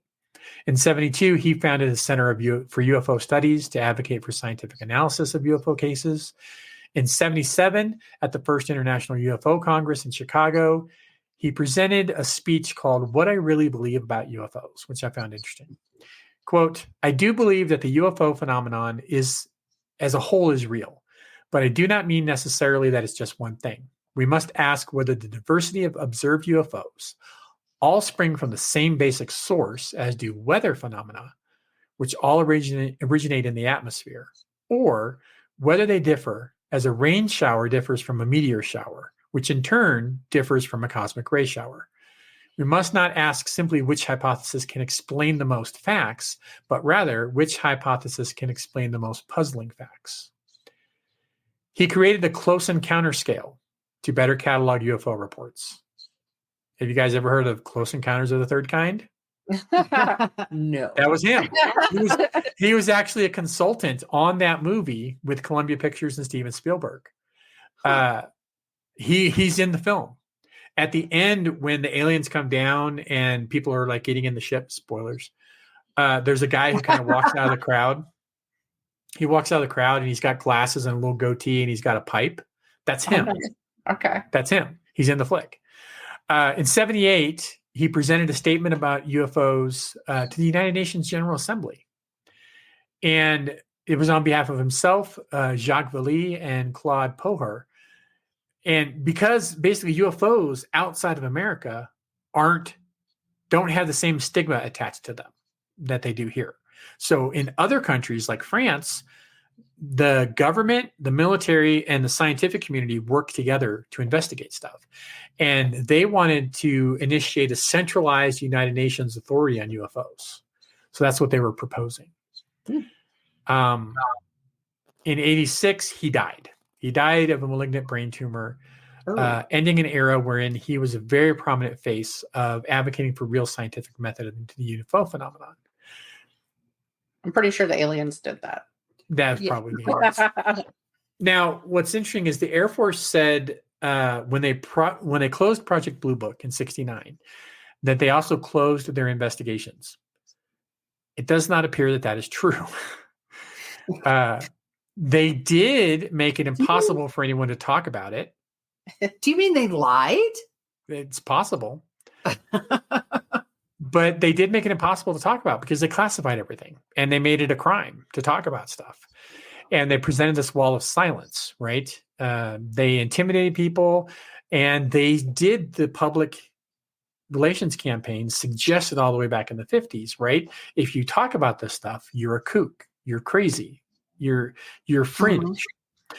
They wanted people to stop talking about UFOs and they achieved that for the most part. Especially within the armed forces, because they made it so difficult for anybody to come forward. They also managed to push the idea that anyone talking about it had to be a crackpot. So any study of UFOs at any level by civilian entities was just so fringe, and that's why we have, the hair guy talking about ancient aliens. Mm-hmm. It's aliens. I'm not saying it's aliens, but it's aliens. Yeah. So then people started going on talk shows and looking crazy. Yeah. I always think he looks like Malari from Babylon 5. Yes. He's got the hair, the Centauri. Yep. In December of 2017, the New York Times broke a story of the secret Advanced Aviation Threat Identification Program. Did you guys hear? Do you remember reading about this? You remember seeing this? It was funded from 2007 to 2012, and $22 million went into this program, run by the Air Force, implying the Air Force did not stop investigating this stuff. Right. They just kept changing the names and moving it around, and they have probably been doing stuff for a very, very long time. Following that story, along with a series of Pentagon UFO videos that got leaked. Did you remember? Like, these are the very famous ones. Like, you see the top that's kind of spinning, and you see it's the black and white grainy image, but it's from a fighter jet, right? Those broke, and it started this wave of increased mainstream attention to UFO stories, serious attention. Mm-hmm. When you're watching those videos shot by Navy pilots, not Air Force, Navy, showing objects doing things that they shouldn't be able to do. In the middle of the sky, flipping, twisting, going in the water, coming back up, splitting into two. That has an impact. Yeah. And it caused a lot of things to change. In June 2021, we talked about the research polls, right? In June 2021, Pew did a research poll and found that 51% of people in the United States thought that UFOs reported by people in the military were likely to be evidence of intelligent life from beyond the Earth. It's Hynek's thing, right? When it comes from somebody in the military, someone important like that, a pilot, it's more important, it's more impactful. In August of 2021, Gallup did a similar poll, but they didn't say military. They asked a similar question, but they didn't mention military. And they found that 41% of adults believed some UFOs involve alien spacecraft from other planets. The Gallup poll also showed that 44% of men and 38% of women believed this. The average of 41% in 2021 was up from 33% in a 2019 poll using the same question.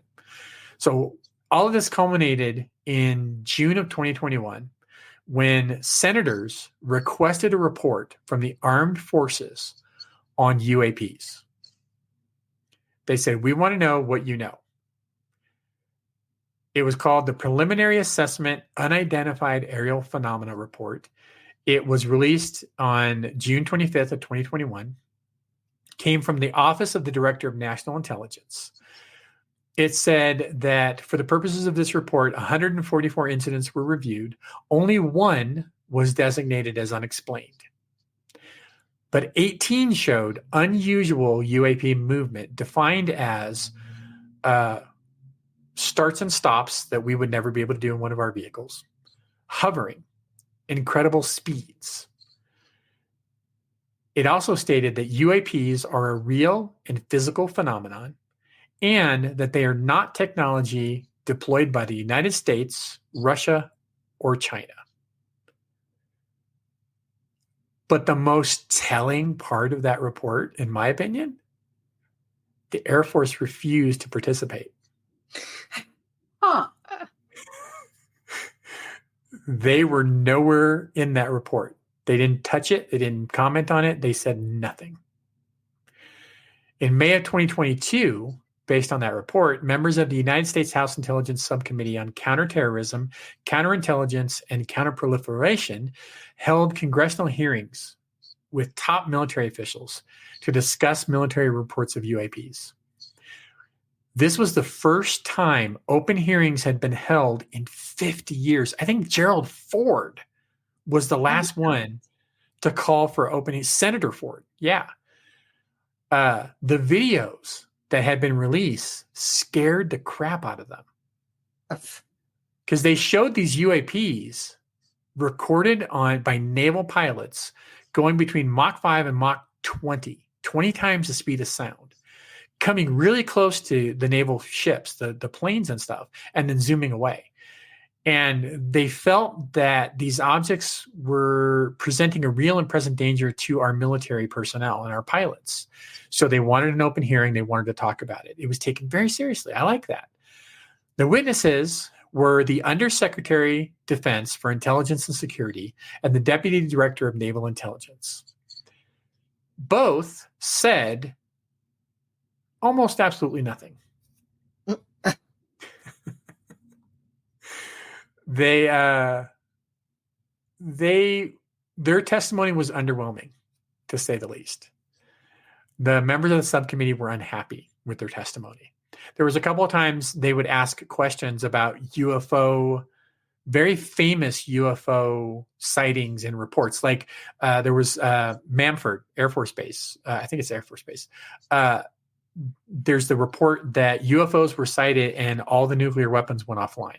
10 rockets went offline and had to be restarted because these UFO. And they said they hadn't heard that. They didn't know about that. When they were asked specific questions about stuff, sometimes they would also reply, we can't talk about that in open session. If you'd like, we can have a closed session to talk about it. Interesting. Isn't it? Very interesting. So for 70 plus years, the stigma attached to anything regarding UFOs, I feel, was proliferated by the Air Force. Yeah.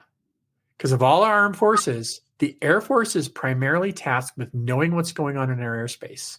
They have the infrastructure, they have the sensors, they have the technology, and they would be logically the branch of our armed forces who would have the most information. And yet, they didn't participate at all. They stayed silent. I think the greatest mystery potentially in this whole thing is why. Like, what is it? Is it that they still hold on to the thought or the belief that this can all be explained away by stupid people, to your point? Or is it something more? Was there something actually at Roswell, right? Is that what Area 51 is all about? Or is there actually a Stargate located inside of Cheyenne Mountain? Well, that is possible. I mean, my dad's been there, but he wasn't allowed to talk about shit. So who knows? He was a big guy too. I think the only person who can answer that question is our mutual friend, Kevin Eikenberry. But even with the Freedom of Information Act, I don't think we're ever going to know. But I think the good news out of all this is that people are taking it seriously again, and they're actually applying scientific methods to it again. If you look at like things like the Galileo Project, and maybe we'll know more. Maybe. Again, we need to ask Ike though. And we have the Space Force locally, though, so I'm sure they'll just take care of everything. And with their zero space training, and we're from the government. We're here to help. I saw hiring ads recently, like a call for, and I was like, okay, there we go. I know that was a lot. And I meant to welcome your listeners to the longest episode of your podcast ever before we started, but. My sources, like I said, are Wikipedia. There is actually a really good History Channel docuseries about the whole New York Times thing. I think it's really well done. I think you can watch it on Hulu. But yeah, mostly it's just Wikipedia, because I do Google searches. I invest in Google and then I look stuff up. I'm being by the way, I'm being dogged right now. There's a dog in here. I remember when this started coming out and everybody went, all the shit that happened in 2020, they were like, after all the shit that happened in 2020, they're like, UFOs, big fucking deal. Right. By the time they finally released everything, which also appeared to be a distraction from other things, right? Yes. They're like, let's finally put out. Let's talk about UFOs. Yes. Let's do that now, because we don't want them talking about the other shit happening with the government right now. And everybody was like, because by then we'd told the stories, we'd rehashed the stories, we had all the characters, we had all the TV shows and movies and stuff. I mean, the 80s and 90s especially were just full of, we had V and we had X-Files and we had so many other things. And it's not that it didn't exist. My Favorite Martian, right? How old is that? That before, but there was really that proliferation in that time period. And I imagine a lot of that was because the creators who had grown up hearing these stories and doing that had reached the point where now they could put out their stuff, just like Stranger Things ended up being a kickback because it was finally Gen Xers being old enough to put out. That's why we've suddenly got this 80s rehashes and everything that came out for a while. We also got, on the lighter side, we got Mork and Mindy. We got Alf. Yeah. We got all the It was shit. Always there. And so by the time now we're all like, we know. But we're already aware. It's fine. So then you're going to come at us with this shit, and we're not actually going to fall for it this time. We're going to go yes and. It really ties in, though, with the mistrust of government and stuff like that. And, of course, the time periods of it are in heavy periods of distrust or fear of the government, right? Yep. I mean, McCarthyism was terrifying for... Right. Everybody's a communist because you disagree with whatever their party is. And they went after Lucille Ball. Yeah. Oh yeah. Because of her grandfather or something. Yeah. How dare they? Right. But yeah, and like Vietnam, there were a bunch of sightings and stuff. And it's the same thing. Nobody was trusting their government then. Nobody wanted to be, people did not especially want to be in this war. People don't generally want to be in any war, but that one was especially like, nyeh. So it ties in, and it would be fascinating to just do like a timeline, right? Of all of the UFO stuff and all of the actions on it, on all of the other government and military actions. But it also makes you think about how much one hand doesn't know what the other hand is doing at any point in time in our government and government organizations, including the military, right? Like, again, because CIA was in the Union, right? And I was like, why would anybody in any country be willing to work with CIA? Like, no, I'd be like, no, we don't have to. I'm here for you. You can leave. But that's what I was thinking. I was watching that, but none of them know what the other ones are doing, and then they investigate each other, and it's just, yeah. Well, if you watch enough true crime stuff and you watch enough other stuff, you will see that one of the big problems that happens is that agencies don't talk to each other. So I forget which one. I think it's Wild America or something like that, talking about there's a crimes in national forests. Well, one's in Georgia and one's in Tennessee. The two agencies don't talk to each other, so they don't know that they have a serial killer running back and forth between the two states because they don't talk to each other. And we have that in stuff. We have that in medical stuff. We have that in the police services and any other investigative services. Same thing, right? FBI might be looking at something because they've keyed into they were in these two states. So now the FBI is involved, but then this third state, nobody knows that it's happening there. And we've put some things into practice, but we haven't fixed those problems. We're just too big and too independent between states and organizations and stuff, right? So what people missed while we took a short break was Patrick holding something up and saying, "This was removed from the butt of Chewbacca." Have you seen Sorority Boys? No. It was a cheesy 90s comedy, I think, or like early 2000s. But there's a dude, and you would totally recognize him if you saw him, but I'm not going to even try and figure out his name or anything. And it's these dudes in disguise in a sorority house.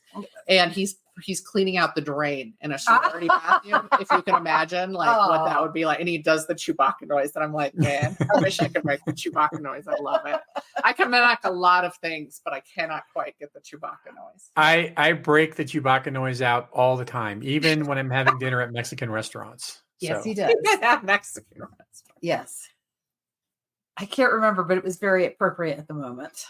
So anyway, I'm going to talk about South Dakota. South Dakota. Because it occurred to me it would make sense if I'm going to go visit someplace to research it before I go there rather than after. But apparently, when did I become the poster girl for look first, ask questions later? And I'm not going to let either one of you answer that question. So I went to South Dakota. And so when I got home, I Googled, this is what I do now. I Googled this exact phrase. What weird shit happened in, and this time it was South Dakota. And this led me to a Reddit page, which is entitled, "Why is South Dakota so creepy?" Why is South Dakota so South Dakota? Somebody said, "How was South Dakota?" I said, "It was the hottest and whitest place I've been in a long time." You've never been to Oklahoma. I have been to Oklahoma. I have. Depending on what area you're in, it might not be the whitest. True. It might be the same for South Dakota. It could be the reddest. So some of the answers, I just picked out some of the answers that really amused me. One said, "A lot of open territory means your thoughts have more room to travel, for better or for worse." Okay. In other words, it's really fucking dull here. And the setting is really dull. So you do what you need to. This one amused me. "The entire state is an ancient Indian burial ground. Fuck me. 77,116 square miles of pet cemetery type stuff. We're all pretty friendly, though."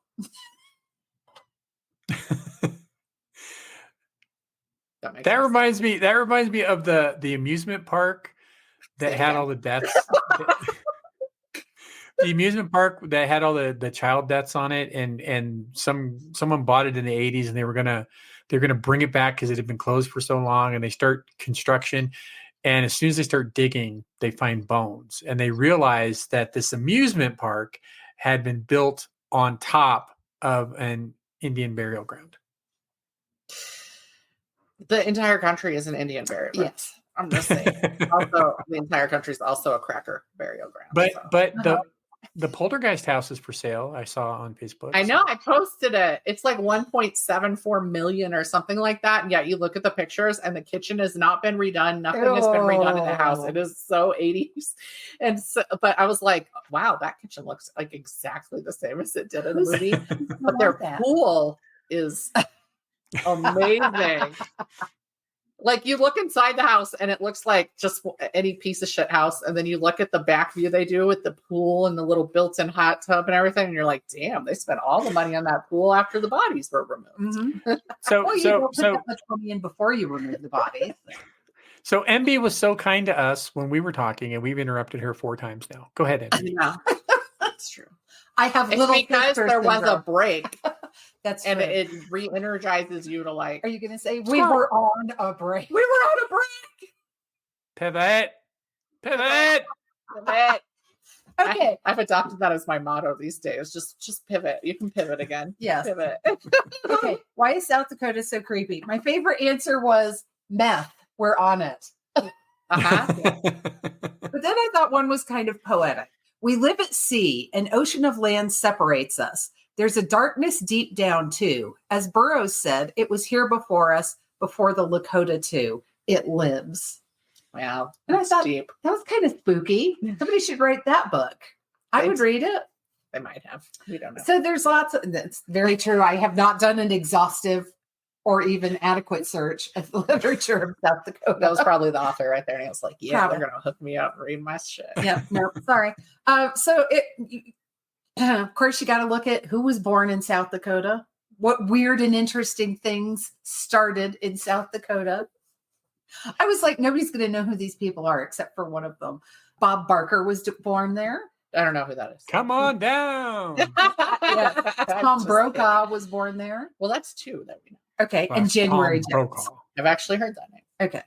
Yeah, I couldn't pick her out of a lineup, but it is the state. I don't know why I thought you guys would really appreciate this. It is the state where the mashed potato wrestling got its start. That could be fun. Like I've always wanted to like get into a tub of Jello. So like And I feel like wrestle people? No, I just said get into a tub of. You always gotta try and twist my words. Man. I do.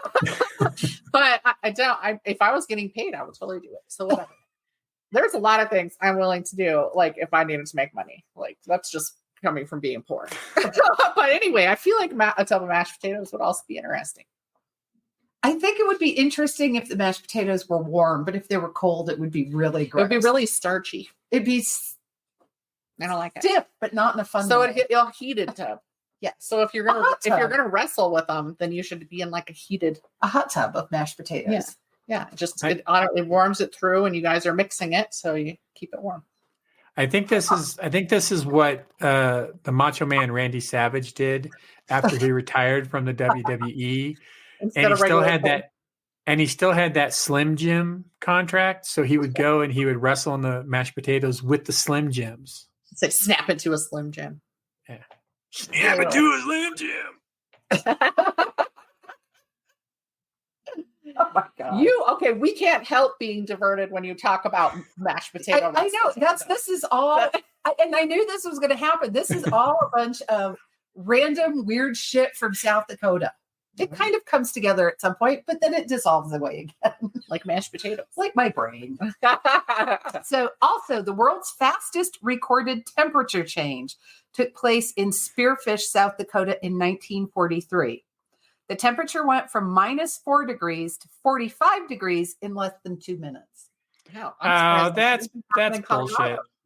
No, that's bullshit. That's bullshit. When I was in high school and my friend's girlfriend didn't want to walk home by herself. And so she got off the bus at my stop and she's like, I want you to walk me home. And I'm like, I don't want to walk you home. She said, but I don't want to go through the neighborhood by myself. I was like, fine, let me throw my shit in the house and then I'll walk you home. And so when I walked into that house, my mother's house with that girl, the temperature dropped a hell of a lot faster than what you're talking about right now. All right. Oh my God, the setups here. It's just, I'm going to throw the pages because it's just 4 pages of setups. However, when the Chinook winds died down, the temperature dropped from 54 degrees to -4 degrees in 30 minutes, which left a lot of broken windows. Oh, yeah. When it zipped up and then hovered there, went back down. But the best thing in South Dakota is in Mitchell, South Dakota, because that's where the Corn Palace is. This is this huge, I don't know if anybody's ever heard of it. It's this huge palace-like building, and the outside is covered with murals made from native corn and grains and pulses and grasses and berries, and it's magnificent to behold.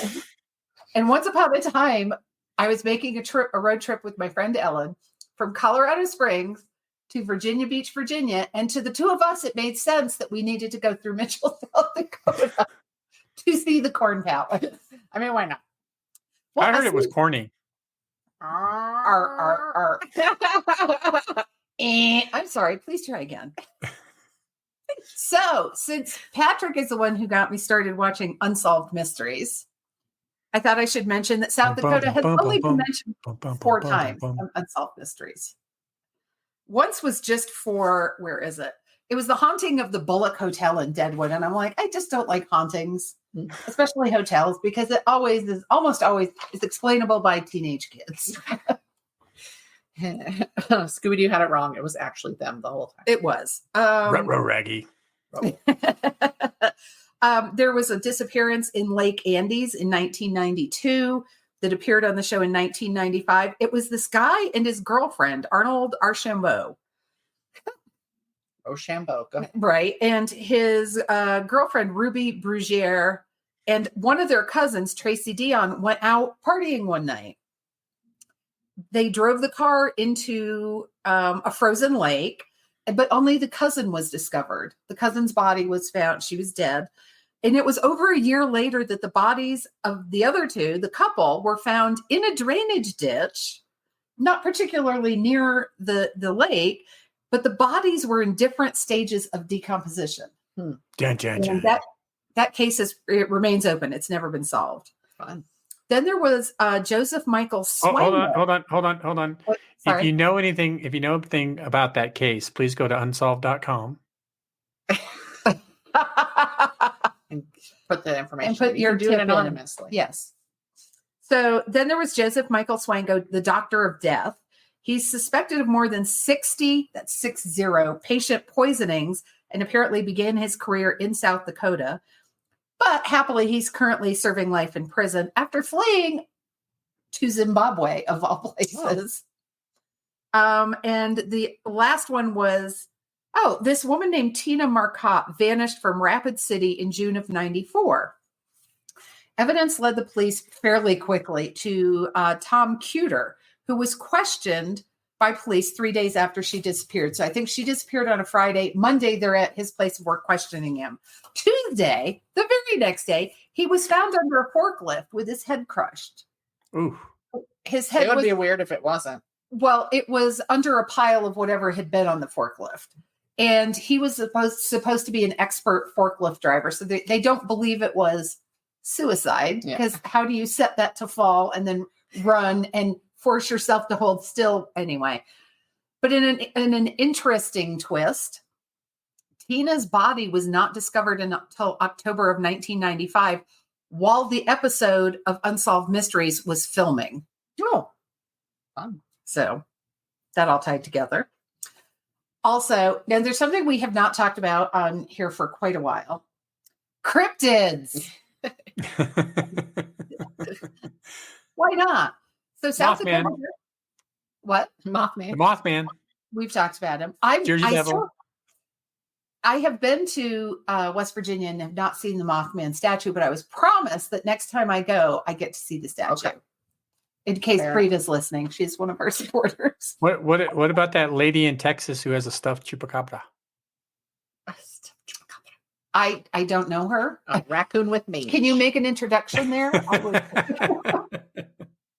you introduce me? So South Dakota is one of the few places I've ever visited that is even where people are even more obsessed with Bigfoot than they are here in Colorado. Where? South Dakota. They're really obsessed in Oregon. Okay. I believe you. I actually thought about that as I was writing it. I got this little stuffed Bigfoot from the Oregon coast. Man, people. Okay. I need a squirrel. Squirrel. So in Colorado Springs, you have a mountain that's called Pikes Peak. It's American very myth. little. Actually, Yeah, it's very little known. Not a lot of people know about it. They don't really visit it. But it's got this road that goes up there, right? Yeah. And at one point there is the Bigfoot crossing sign. Mm-hmm. Yep. So when my brother came to Colorado to visit, we took him there, my mother and I. And he and I saw that, and we just thought that was cool. Like, I had been to Pikes Peak a bunch of times. I'd seen the sign a bunch of times, but he's like, I want to take a picture. And I said, ooh, what if I'm in the background doing the stance, like, like on the sign? He's like, oh yeah, that's perfect. And so we set that up, and we tell our mom, here, take the picture. She's like, but you're too far back there. You need to come up forward and stand next to your brother and put your arm around him. I'm like, no, we're doing a thing. We're doing a bit. I have on this camera, I had like 15 photos of her not getting it. She's like taking a picture of him, and then she's taking a picture of the sign, and then she's taking a picture of me behind. And we were looking at them and we're like, no, Mom, it's very simple. He's standing in front of the sign. I'm behind the sign acting like Bigfoot. Take my picture. We have like 15 more of her not getting it. Eventually, we got the shot, but it was painful. It was painful. Yeah. Like, Mama, please just do what we are take asking. it exactly like this. Yes. No. This is why we never did road trips. This is why we never did road trips. What you weren't aware of is that she was purposely not doing it. And that is the oh my truth God, of I would right so there. do that. Well, anyway, okay, back to South Dakota. Bigfoot. No, Bigfoot. I will drive up there and hit you. You know I will. I know where you live. The South Dakota version is known as Taku-He, which means big man in the Lakota language. He stands 7 to 9 feet tall, is muscular and covered in dark brown or black fur. Quote, it has a large head with a flat face, small ears, and a prominent brow ridge. It has glowing red or yellow eyes that can be seen at night. It has long arms that reach below its knees and large hands with sharp claws. It has short legs and big feet with 5 toes each. My question is, if you see this thing in the woods, are you really looking at its ears? That was the part that I went, small ears. I actually never thought of their ears. I just figured they were little nubbins covered on the hair. Exactly. But this particular cryptid is a dapper cryptid because it's often seen sporting a top hat and a long coat. Yeah. I don't know, is anybody else getting a Young Frankenstein vibe out of that? Because I am. And I'm like, I have heard of that. And I was like, okay. So I'm already suspending disbelief. Let's go for it. Okay, so my question is, he's 7 to 9 feet tall. Where the hell is he getting a top hat that fits on that pumpkin head of his? There's a Bigfoot shop, and it's specialty made for them. Big and tall. Yeah, big and tall.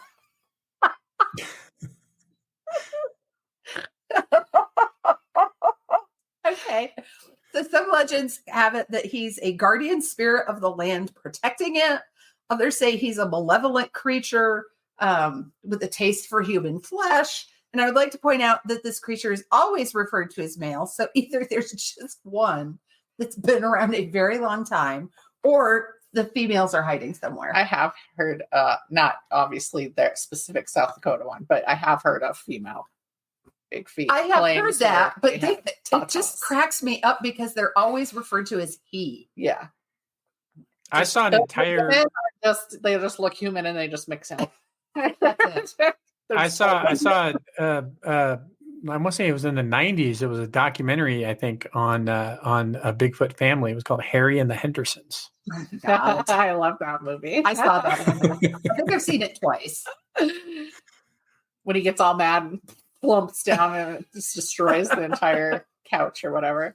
What I love about this one is it's relatively, as such things go, recent. The first recorded sighting was in 1972 when a film crew was scouting around, I'm going to mispronounce this, but I'll pronounce it correctly later, Sika Hollow State Park for a zombie movie, and they discovered massive footprints. Because, film crews are also what? Biologists or Yes. Cryptobiologists? You don't know their lives. I do not. I absolutely do not. One victim said a mere glance from Takuhi sent him into seizures. And the two women who stopped to rescue him were said to have caught a glimpse of the creature in their headlights when they stopped to get the guy and put him in their car.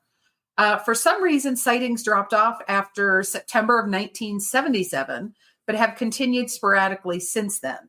And so we can bring this around. There's even an argument whether some cattle mutilations were the fault of Takuhi or UFOs.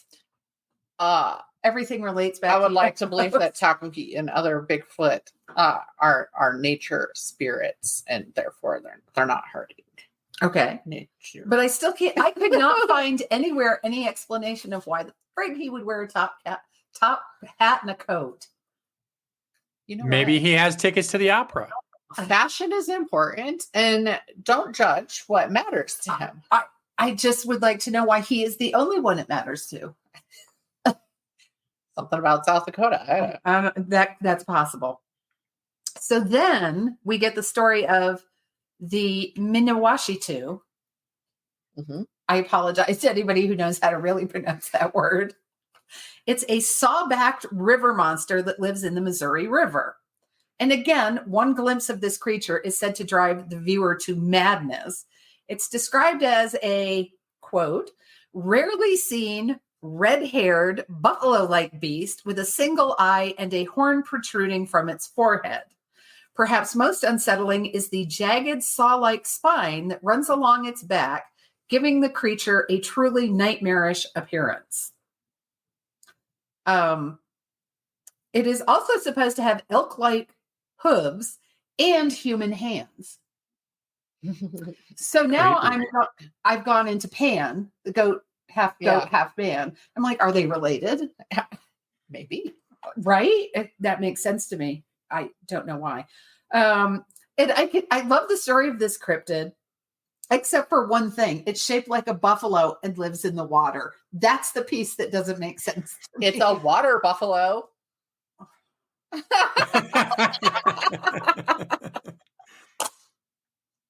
I give up now. A hippo is just a hairless buffalo in the water. If you think about it, big old fat thing in the water. Hippos don't look anything like buffalo, but they're big. They're and mammals, fat and round. Jesus. I've never understood hippos. I don't know how hippos can survive in the wild only eating those little white marbles.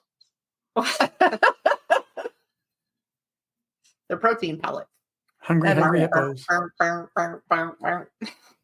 Now you're just doing Pac-Man. Yep, that's what I was doing. So I will say that this one is it's also said to be a harbinger of spring because it uses its unnatural strength to break up the river ice. Oh, you know what? It has rationale behind it. Yes, signaling that the warmer days of spring are coming. So there you go. Mm-hmm. There are other aquatic cryptids. I found a site that was specifically called like South Dakota cryptids. So then it starts talking about Pactola Lake, which is a man-made reservoir that submerged the town of Pactola. So I'm like, this is not a cryptid. This is a haunting. Because they say, okay, people say they hear cracking noises under the ice in the winter as though something like a drowned fisherman is trying to get out. Or it's just really cold and ice crack. I say if you're on a frozen lake in the winter and you hear the ice cracking, get the fuck off the lake. I'm like, I grew up in the middle of nowhere where it got cold and we skated on frozen ponds and lakes. And I'm like, no, when it starts cracking, it's the signal to go home. Get out. Okay. So, but then there's Lake Kampeska, where witnesses saw a massive, scaly, serpentine creature with a crested head and a whale's tail breaching the surface of the lake. And the first time was reported in 1886 by the operator of an excursion boat. And then in 1888, it reared up over a picnicking party on the shore and apparently hideously laughed at them. Tell me there was no alcohol involved in that. The local paper reported the small group on the shore cowering under the shadow of the creature weren't scallywags or town drunks. They were Air Force. Air Force, yep. That's the only people you can trust. They were all wearing top hats. So these men were all involved with the city of Watertown's school system. And so it was these men and their wives. But when this thing comes out of the water, one man fainted.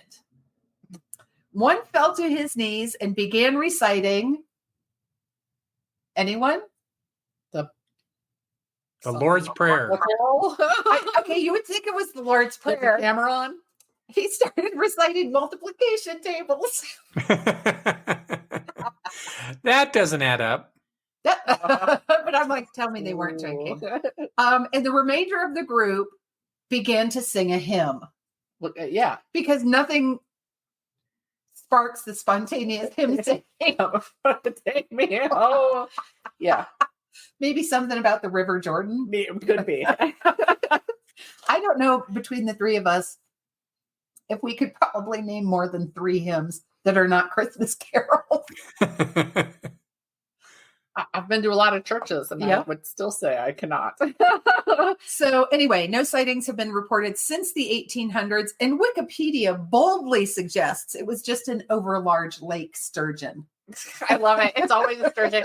The Chessie and the lake monsters in the U.S. They're sturgeons. It's always sturgeons. It's always a sturgeon. I don't even know what a sturgeon looks like at this point. Like I think I do vaguely, but I'd have to look it up and be like, yeah, that looks exactly like a kind of a green and bluish scrubs, a mask, gloves. Oh, gotcha. Okay. All right. Then we're moving right along. We're going to the Badlands because there's the Badlands Banshee. Well, yeah, of course, because it's alliterative. It is. This spectral woman is described as having long, unkempt hair and wearing a flowing white dress. Is she what? I said, is she in white? I knew it was going to be a lady in white. It's always the lady in white. She's most often spotted near Watchdog Butte, where she's believed to materialize to attract the attention of unsuspecting passersby. Conflicting accounts say she was a settler woman killed by natives or a native woman killed by settlers. I know which one I believe is probably more likely. People who hear her are likely to become mesmerized, moving closer and closer until she vanishes with an unearthly shriek. And sometimes when she appears, it looks like she's trying to ask a question, like she's gesturing. But if you approach her and question her, she again screams and disappears. But I would like to point out, they're in her bubble. That's the kind of ghost I'd be like, listen, no, I have a quick, no, I'm get out of my boat. And then I will scream. And then I will just, I do that in life. I think on Instagram, Shannon, I sent you a video of the single person elevators in, I think it's France. That is your own personal hell. Oh no. Oh no. It's a single person elevator. That's it. One person gets in. And the walls are very tight around you. And then, Oof. I would think you would love that. Yeah, I thought you were going to say that it was full of like 50 people. No, I would think that you would hate it because you're the only one in there. And if you got trapped, you're trapped forever.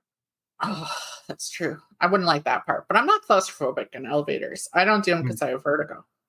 Ah. That's why I skip them. Because that sets off my vertigo, something awful. Yes. I thought you just like to I thought it was because you just like to randomly go downstairs and show up in like laundry rooms and kitchens. I know, kitchens. Excuse me, I showed up in kitchens a lot. For some reason, like, oh, I'm so sorry. And rarely do you get questioned. No, in fact, sometimes they don't look at you. Yeah. Like, they don't care. Sometimes they do, but sometimes they're just like, who the fuck cares? Yeah, they don't care. It's like, if I notice this, I'm going to have to deal with it. So stairs are so weird in hotels. They are not set up for like safely evacuating your rooms, and everybody should be aware of that. Yes. Imagine how much power you could wield in those hotels if you just carried a clipboard. Because you're already wearing a name tag because it's always at cons and stuff, right? And so, like, if I just got the clip ones instead and walked through with a clipboard, like, everybody would be really good. Next and I'd be like, what do you make in there? I'm going to have to sample it. I think next time I go to a con, I'm going to take a clipboard. Yeah, do it. Because I have clipboards. I have a lot of clipboards. I do too, but I got rid of several. I bought a new one. I bought a new one when I took my daughter for her school shopping because it has a planet on it and it's pretty. And I was like, well, I'm going to use that for my sign-up sheet for my Fair enough. That's why. Okay, so I would like to point out that even though they call this apparition the Badlands Banshee, it is not, I don't know, Banshee doesn't appear to fit because traditionally a Banshee warns of a death in the house or a death in the family. I think just because she's screaming and because heaven forbid we ever get another culture or society's tales right. Well, it's weird. Yes, because it's an Irish legend and South Dakota was primarily settled by folks from Norway, Germany, and Russia. So why? And Russia anywhere is better. But like Norway? Why? I don't know. I can't answer that. I didn't delve again that deeply. That one's throwing me for a loop. So, but the interesting thing about her is the companion that is sometimes seen with her, which is a skeleton who haunts campsites searching for music. If he finds it, he will sit outside and nod his skull along in time to the music. And if a fiddle is left out, he will play along. Wondrous and haunting melodies, or so they say. Somebody watched some old cartoons. Yes. That fades as dawn approaches. But listeners are cautioned not to follow the skeleton when he leaves because he will lead unsuspecting victims to rocky pitfalls. And once his victim is trapped, he will charm the soul from their body. If you're so stupid that you would follow a walking skeleton away from your fire at night that's been playing the fiddle, then you should legit die. I have no sympathy for anybody that's stupid. Come on. I'm with Where do they think the skeleton's going to lead you? To an ice cream stand? Although honestly, I would if they had a sign that said "Follow me to an ice cream stand." I got thinking about it, and I am such a skeptic that if I saw a skeleton playing the violin or the fiddle, whichever, and it got up and started walking away, I probably would. But I would also watch where I put my feet because you're so entranced because it's trying to charm your soul out that you're not looking. I don't have a soul, so charming. He's going to starve to death, isn't he? That's right. Redheads don't. Isn't that the tale? Or he's going to go patooey. That's bitter. Not Haktua. Just not Haktua. Okay. Patooey. See, you don't know. See, a different kind of soul. I'd be screwed because my dog would chase the skeleton because he'd see bones, and then I would go after the dog. Yeah. You'd have to chase your dog. Yeah. That's more reasonable, though. Well, remember long ago when we talked about, I think somewhere in Kansas, they have the stairs that lead to the gates to hell. Yeah. And I said, if we were there and those fucking stairs opened up, I'm going down them. I have to see where they lead. That's okay. I am the girl in the horror movies who has to go investigate the sound. But I go armed. And honestly, I think that's the smart thing to do because I don't understand the people. Okay. I know somebody from high school, and she was recently posting this whole escapade she had where she finally recorded it because it had been going on for a while. And she's in her room, and it had like one of those rolling farm door type things. Oh, I hate those. And her cat, she has one cat, and it's in the room with her, and something is outside the door chewing on the cat food. You can hear it. We all know that sound of like a pet chewing on the kibble. And she's like, I'm not going to go check. And I'm like, bitch! That's something in your kitchen, and you're not going to go check? My first thought would be, never did. She went to bed. And she was like, oh, it stopped eating. I'm going to go to bed now. And so she stops posting. It's either a rat or a raccoon or a possum or... It was an opossum. So what she eventually did, because all of us went, what the fuck do you mean you're not going to look at eating food in your house repeatedly? So she set up a camera instead, and she caught the little opossum coming out of like this construction hole because plumbing had just been done in her bathroom, walking out. It was the cutest. She named it Petunia, and it came out every night and ate cat food, and it's still there. This was like This was a thing though that occurred over multiple nights, and she like shared the video, and it's just looking at her door, hearing it, and stuff like that. But anyway, it just made me think of that. Like I was like, find out what it is. How do you live day in and day out and not know what it is? No, I'm going to go outside with a baseball bat or whatever other various accoutrement I have around for these things. And I'm going to find out what's causing the noise because I cannot sit in my house. I certainly cannot sleep if I do not know what the noise is from. Yeah. I think just going to bed is how it murders you. Like everybody always yells at them in horror movies, and I'm like, that's the one sensible thing she did, except she should have gone better armed. Yeah, and perhaps with a robe, whatever. I'm anti. In horror movies, I'm anti-robe. I just have to say. Yes.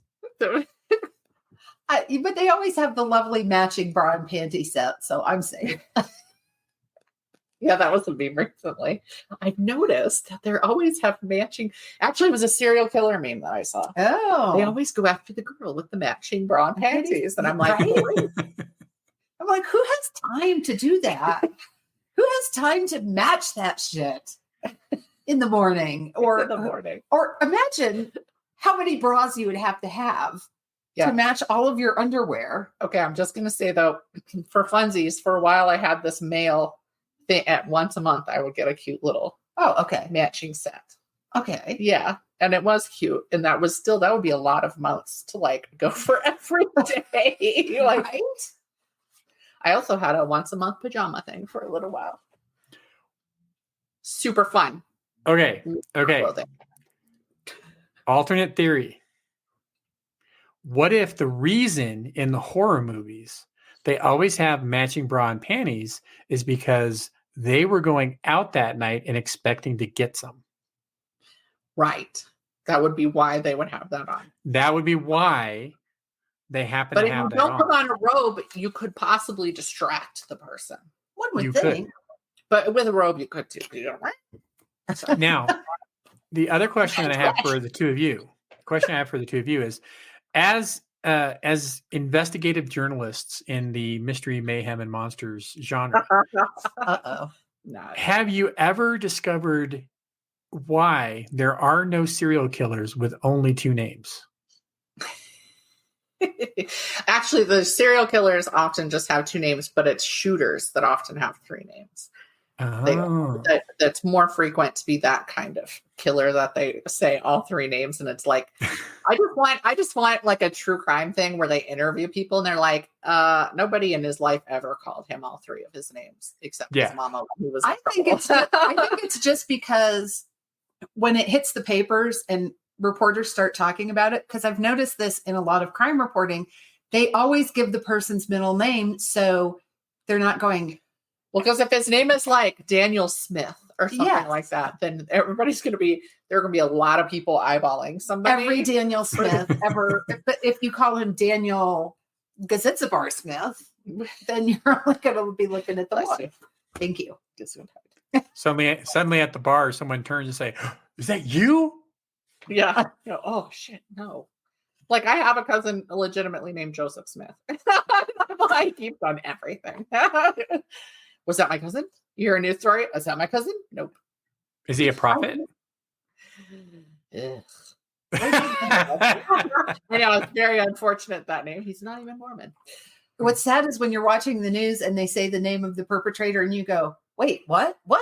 Wait, I know that person. That happened. It was somebody I knew. It was their son. And I went, is that? Yes. Oh, it's somebody you know too. Oh, so. I think I told you about it. Yeah, wasn't that exciting. So do you want to hear about the haunted forest or not? Yeah. Sure. Okay. It's Shicha Hollow, I earlier pronounced Sika, but it's Shicha. Oh, so you had the sounding out thing there or something? I had That's why I was like, I figured you must, because you said I'll pronounce it correctly later. And I was like, either that's really sarcastic or you will. No, so Shicha Hollow is a haunted forest. And who doesn't love a haunted forest? And you got to bear with Japanese. Yeah, I think they secretly love it. So I typed up like 9/10 of this, and then the last bit of it is handwritten. So I'm sure I'm going to get to some point and go, what did I write here? So apparently, the Sioux people declared the forest Shicha, which means evil, and they refused to hunt in it. My personal theory is that that's a story they told gullible settlers to keep them away. You bet. That makes a little more sense to me. So it's really heavily forested. It's really overgrown. There are really deep ravines you can't get in and out of. So to start with, the water there in the springs and in the creeks, or cricks, if you're so inclined, and the bogs has a distinctive reddish hue. So obviously that's explained away by the high mineral content in the area, but it's still unsettling to see red water flowing in the creek. Also, because of all the springs in this area, are you ready for it? They have quicksand bogs. Yeah. Oh no. I was like, is that a Gen X dream or a Gen X nightmare? We don't know. Yes, it's both. It's both. Do they have trees with convenient vines hanging down? Right. No, but at night some of the trees glow. Like Mr. Burns. So you can look at the glowing trees while you think as you die. Yeah. Of course, there are supposed to be Bigfoot type creatures, but I couldn't find any notes on whether he was wearing a hat or not. I couldn't find that. Sunglasses because of the glowing trees, possibly. And the story persists that several people who went into the forest, because it's now a park, in the 70s never came out and were never heard from again. So apparently hunting parties got together because they thought it was either a bear or some kind of creature like that, or a Bigfoot. So they would go in hunting, never found any trace of either. So it's totally, but you find this story. I found this story about people in the 70s going in and being lost forever, probably at least a half a dozen places. Then I found one where the guy goes, yeah, I looked at the old newspaper records and I couldn't find a single missing person. Mm-hmm. So, but we're going to ignore him because it's a better story. Right. Because there are steep ravines. And one of the things you can see if you're on the trails or you're on the road, looking down into the ravines, you can't always see the bottom, but you can see cars that have driven off the side of the road.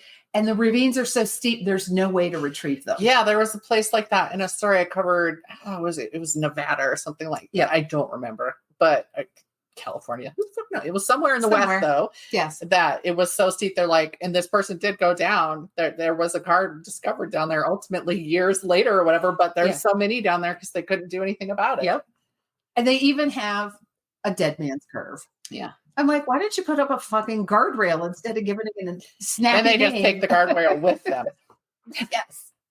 Oh, that winds up my little investigative journey into South Dakota. Although I was invited to go back, so they must have liked me okay. Not the whole state, mind you. I'm sure if the whole state voted, they would not want me back. But the people we visited, they were like, come on back. It's a formal invitation from the state to come visit. Did I just trip your weird trigger or something? Yeah.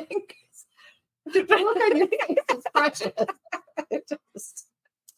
So anyway, because yes, these are people, the people that I know in South Dakota are people who will support my research into weird shit, much like my friends here. They will support me, even if I go weird places and do weird things. Nice. Yep. Look at the first message from Carol, who sent us a news story idea this week. I haven't looked into it, but I did see it. Yeah. I was like, I had just been thinking, I miss Carol. She used to write to us. I was so happy Carol wrote to us again. And Nick and Thing 2 has started sending me ideas again. Yeah. Thing 1 sent me one and I looked at it and I went, I don't know how I can make that fit onto the podcast. That's a little too. It's not mayhem-y enough. It's no. It is not mayhemish. My thing is, the Air Force never said, like, were they actually looking into like cattle mutilations and stuff like that too, or were they only looking at UFOs? Don't know. We still. Why not? Why don't you know that? I'm not in the Air Force. That's And if I were, different. I couldn't talk about it because it's illegal. I'd say cattle mutilations would be the Army because they like to give them the shit assignments. That's my rationale right there. Does the Army get more shit assignments than the Marines? Yes. Okay. I mean, the Marines have we need a little more skill. Gonna send you in. The Army. Yeah. I come from a multi-branch right there. So I've heard all of the insults and all of that stuff and all of the judgments. I'm well aware of how those work. But oh well. But yeah, how come there are never deer mutilations? If you're going to come down and mutilate something, why is it cows and sheep? And it is mostly cows. It is mostly cows. But I'm like, what about there are so many deer in the U.S. Like how, or is it that nobody notices it because they're deer and they're in the wild? And do they mutilate buffalo? Right. No, because they're big and they swim in the river. They swim in rivers. And they're harbingers of spring. They break up ice. I'm now going to, every time I see a buffalo, think harbinger of spring. Every time I'm mispronouncing a word, I'm going to say, I'll pronounce it right later. I'm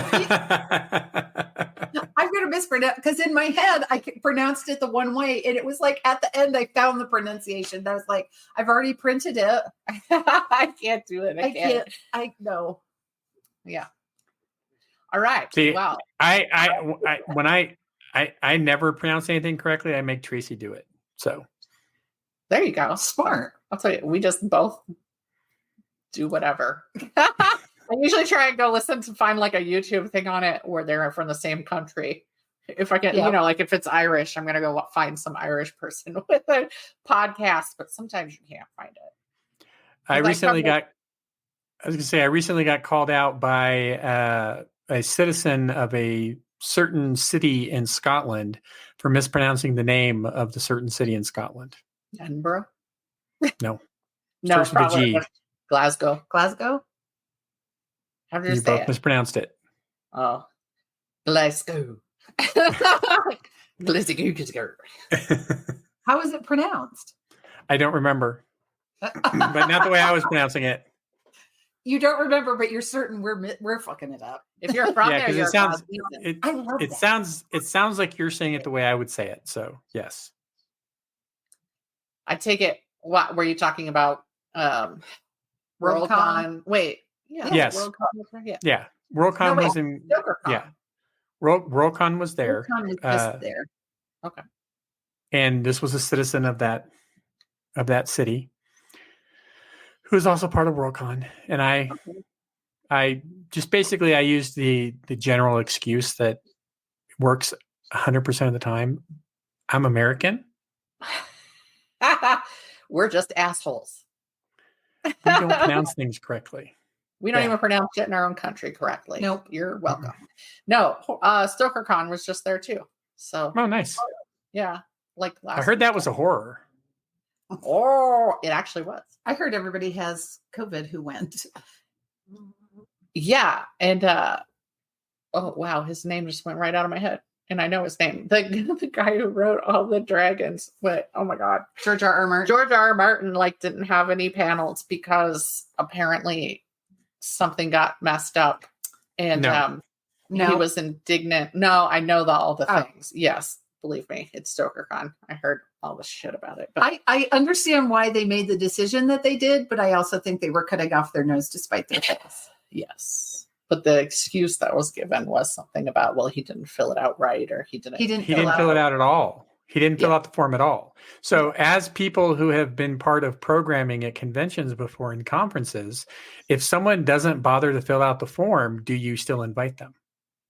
Right. And somebody else big said they also hadn't, and they also didn't have any panels and stuff. And it's like, do you know why? Because you're supposed to fill out the thing. And Worldcon has historically treated everybody equally on that and been like, fill out the form, right? So that being said, if George R. R. Martin was coming to a con that I was going to be running, I would make sure he was on a fucking panel or two. Right. It's just funny too, because they were like, I guess he tried to call somebody and he couldn't, there was like a phone number. And I was just thinking how we had a phone number, right? And until JT was doing it, it wasn't really being answered ever. I was like, nobody on these committees or whatever wants to answer a phone call. They're not going to answer your. And so that was the big like thing that they were making fun of during this first Stoker. Yeah. Like, it was like, did you guys fill out your forms? We couldn't even get people to tell us what they wanted to eat or if they had food allergies. I know. Sometimes like I worked a con and I volunteered a con, not one that you guys were associated with. And how dare you? I was in charge of some guest stuff. And so I reached out to all these guests and I was helping them in part get like hotel rooms and stuff like that. And one of the guests of honor never replied to anything that I sent them. Showed up to do the con and was like, I don't have a reservation at the hotel. I don't have a room. I don't have this. I don't have that. And I'm sitting there going in my head, well, yeah, because you didn't respond to any of the messages that I sent you. And I had to run and like get somebody with an actual credit card for the con who could, swipe it and get him a room. Yeah, they're like, oh, you mean I had to reply to you to get a room? Well, yeah, you remember the email that I sent that said, if you want to stay at the hotel, please reply and let me know. I know. They're too big for their britches and they do stupid shit like that. And they're just used to what everybody kowtowing and do everything they need to do around them. Never gets to that point. As a writer, like, don't do it. But my favorite con story of working a con and doing stuff. And I know that we're running late, but I said earlier, this is going to be the longest episode you've ever had. And I intend to make it happen. I'm working this con. I'm doing guest relations kind of stuff because I know everybody, right? That's the thing that people decide. It's like, oh, everybody. We'll have you work with people. And they bring in like guests of honor, and one of the guests of honor is there, and he's really, really nice, and he's got his wife with him, and she's really, really nice, and they're much, much older, but they're very kind, and I'm helping them with stuff. And at one point, this little old lady who's like a grandmother comes up to me. And, this is his wife, and she's talking and she's just saying, just having like nice little conversation. And then she says, oh, and I understand that weed is legal in Denver now. I said, yeah, as a matter of fact, it is. She's like, well, how would I get some? So as you both know, I have no fucking clue. I don't drink. I don't smoke. I don't do drugs. I've never done any of that stuff. I am so unplugged from how any of that works. It's not even funny. So I go to the Concom and I'm like, hey, guest of honor's wife wants some weed. Like, how do we make that happen? And everybody's like, huh. And they're kind of scratching their heads. And another older lady comes up and says, you know what? I've never been to one of our pot shops. I think I'd like to go. I'll take her. And so here they go.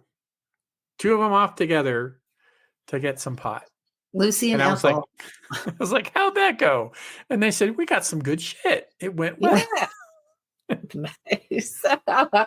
Yeah. Because if you're talking about older folks, there were a lot, like they were doing that shit too. So, but yeah, once it became legal here, like people were coming to the conference that we wanted, of course, wanting some pot. We had to make. I was like, I don't know how to get pot. I just walk up to a dude with pot, and I'm like, "Hey, can I have some pot?" And the dude gave me some pot. That's the only way I did it. So. And I think the problem though was Colorado Springs voted not to have retail. They had medical. They didn't have retail. So you had to go to Manitou. Yeah. Yeah, you had to go to Manitou because I do remember that. I was part of one of those conversations where people are like, "How do I get some pot?" We're like, "You can't get it here. Go to Manitou." Go to Manitou. You stand in a really long line. The lines at the big one, the biggest fields. Maggie's. Oh, Maggie's Farm. Yeah, we're so long. They've now got like little tent thingies over where people line up. I saw that recently because we go to I'm minutes from Manitou, so. But Yeah, I thought that was funny. I was like, wow. And then like once there was a food truck out there and I was like, yeah, that's smart.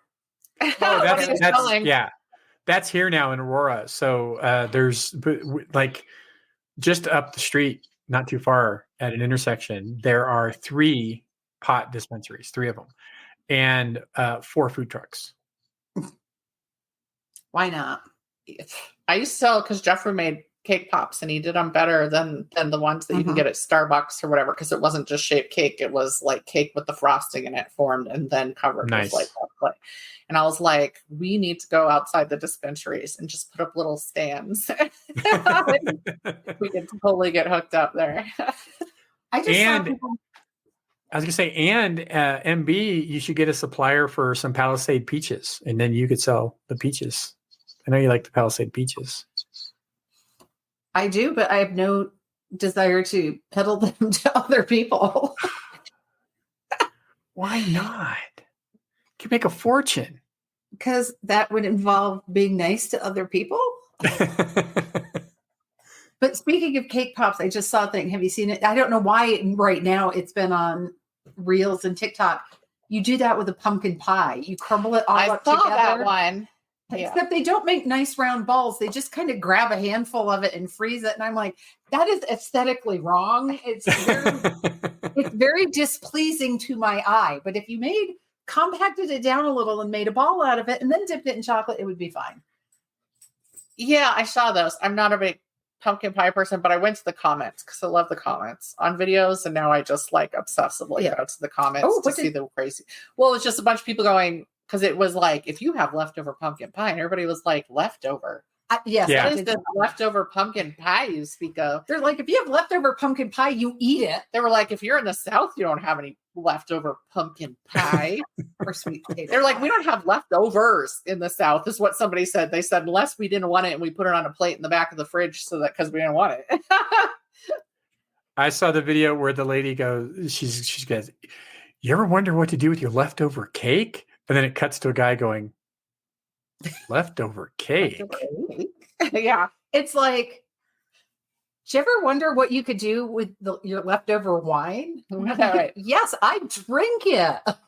I don't have leftover wine. Leftover? Yeah, there's a lot of stuff that you're like, if somebody's imbibing in that there's probably nothing left over. When you get to it, that was kind of Rachel Ray's big thing, though, wasn't it? Like she'd have, what to do with the remnants of your salsa jar or whatever, and she'd make a whole big chicken recipe out of the remnant, adding water, and then so maybe that's where that crap came from. Mm-hmm. I don't know, but I'm like, you guys have chosen the wrong alley down which to go if you're talking about leftover dessert items. What do you do with your leftover cake? Well, I eat it. I don't. What do you do with your leftover brownies? I eat them. I don't even care if those suckers are stale. I'm still eating them. Although, like, when there's a birthday party, you can have, like, if it's a big cake. Yes. Since we're scrolling hard, the one I like, I see him on Instagram is Chef Reactions. Yeah. This is the chef with the white hat. I think it's a New York hat. And he's just basically, someone says, oh, I've got a 1-pot recipe for you. He's like, yeah, it's going to be shit. Yeah, and they're like, start with a jar of Cheese Whiz. He's like, yeah, that's just, you're going to finish with a jar of Cheese Whiz too. Trust me. When you get to the bathroom after you eat this shit, you're going to be sitting there with, and he just does that. And then every once in a while, he'll do like a really nice one. Like he says, this is my palate cleanse. This is such and such doing this really gorgeous thing. 10 out of 10, I'll eat it. But usually things get 0.4 out of 10. Mm-hmm.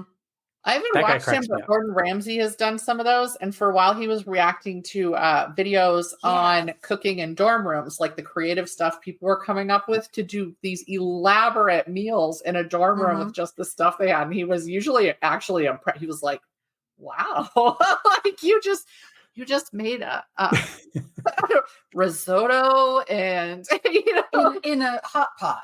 Beef Wellington with an iron and a rice cooker, like yes. What the? Everyone knows you're supposed to use your iron to make grilled cheese. Grilled cheese. I will say that after watching some of those videos about people cooking in their hotel rooms with like the coffee pot, I will never, ever make coffee in a hotel room. That's what it took, because I once watched, it was like 2020 or something back in the 90s, on how they were actually cleaning your rooms and what they were being used for, and watching them not clean out the coffee pots and having done something dastardly to it, and people washing their socks and underwear in the coffee pots. Yeah. So long before I was staying in hotels, I was like, nope. So I knew that you didn't touch the remote control. The bath is the dirtiest place in there, the bathtub. You don't touch the sheets if you pull them off. You don't touch the phone. But now most of the hotels have Keurigs. They don't have the coffee pot with a carafe anymore. Yeah. But people are gross. Yes. Yes, people are gross. That is the main takeaway from many life lessons. Yes. People are gross and twisted and will do anything with anything. Yes. And if there is anything in existence, there is a sex thing for it. Yep.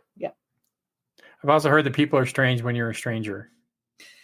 Faces look ugly when you're alone. When you're alone. Women are also, they seem pretty wicked. Yeah. When you're unwanted. And the streets are uneven. So my children are listening to this going, what the fuck are they talking about? I love that song. I almost actually, but I don't karaoke. Actually, your children are probably listening to this going, and they're not stoned?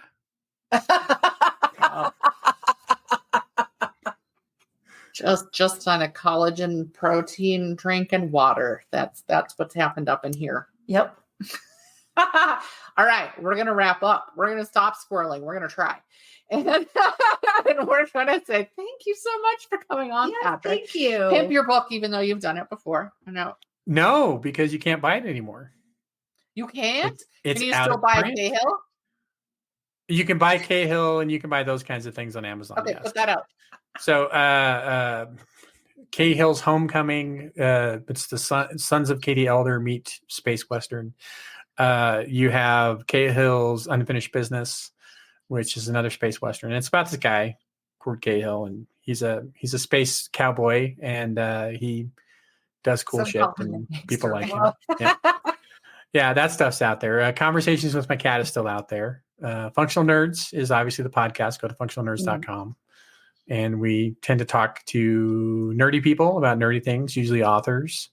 And like you said, we've had some decent people on recently, and we'll have some more people on. And yeah, we just keep chugging along. 635-ish, I want to say. Wow. So far. So, yep. We're at 170. This is 171 for us. Yeah. It takes a lot of either dedication or just plain not giving a shit to go as long. Yeah. Masochism. Yeah. So whenever I'm at a convention and people want to put me on the how to start a podcast panel, I laugh.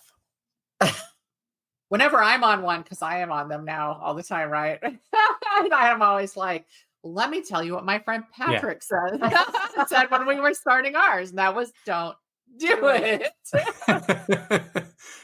Yeah, there's one of our patrons at Functional Nerds was saying, I'm having a hard time. Like I want a comic book podcast. I haven't been able to find a podcast that I like that talks about comic books. I said, well, then it sounds like it's time to start one. Yeah. So Phil,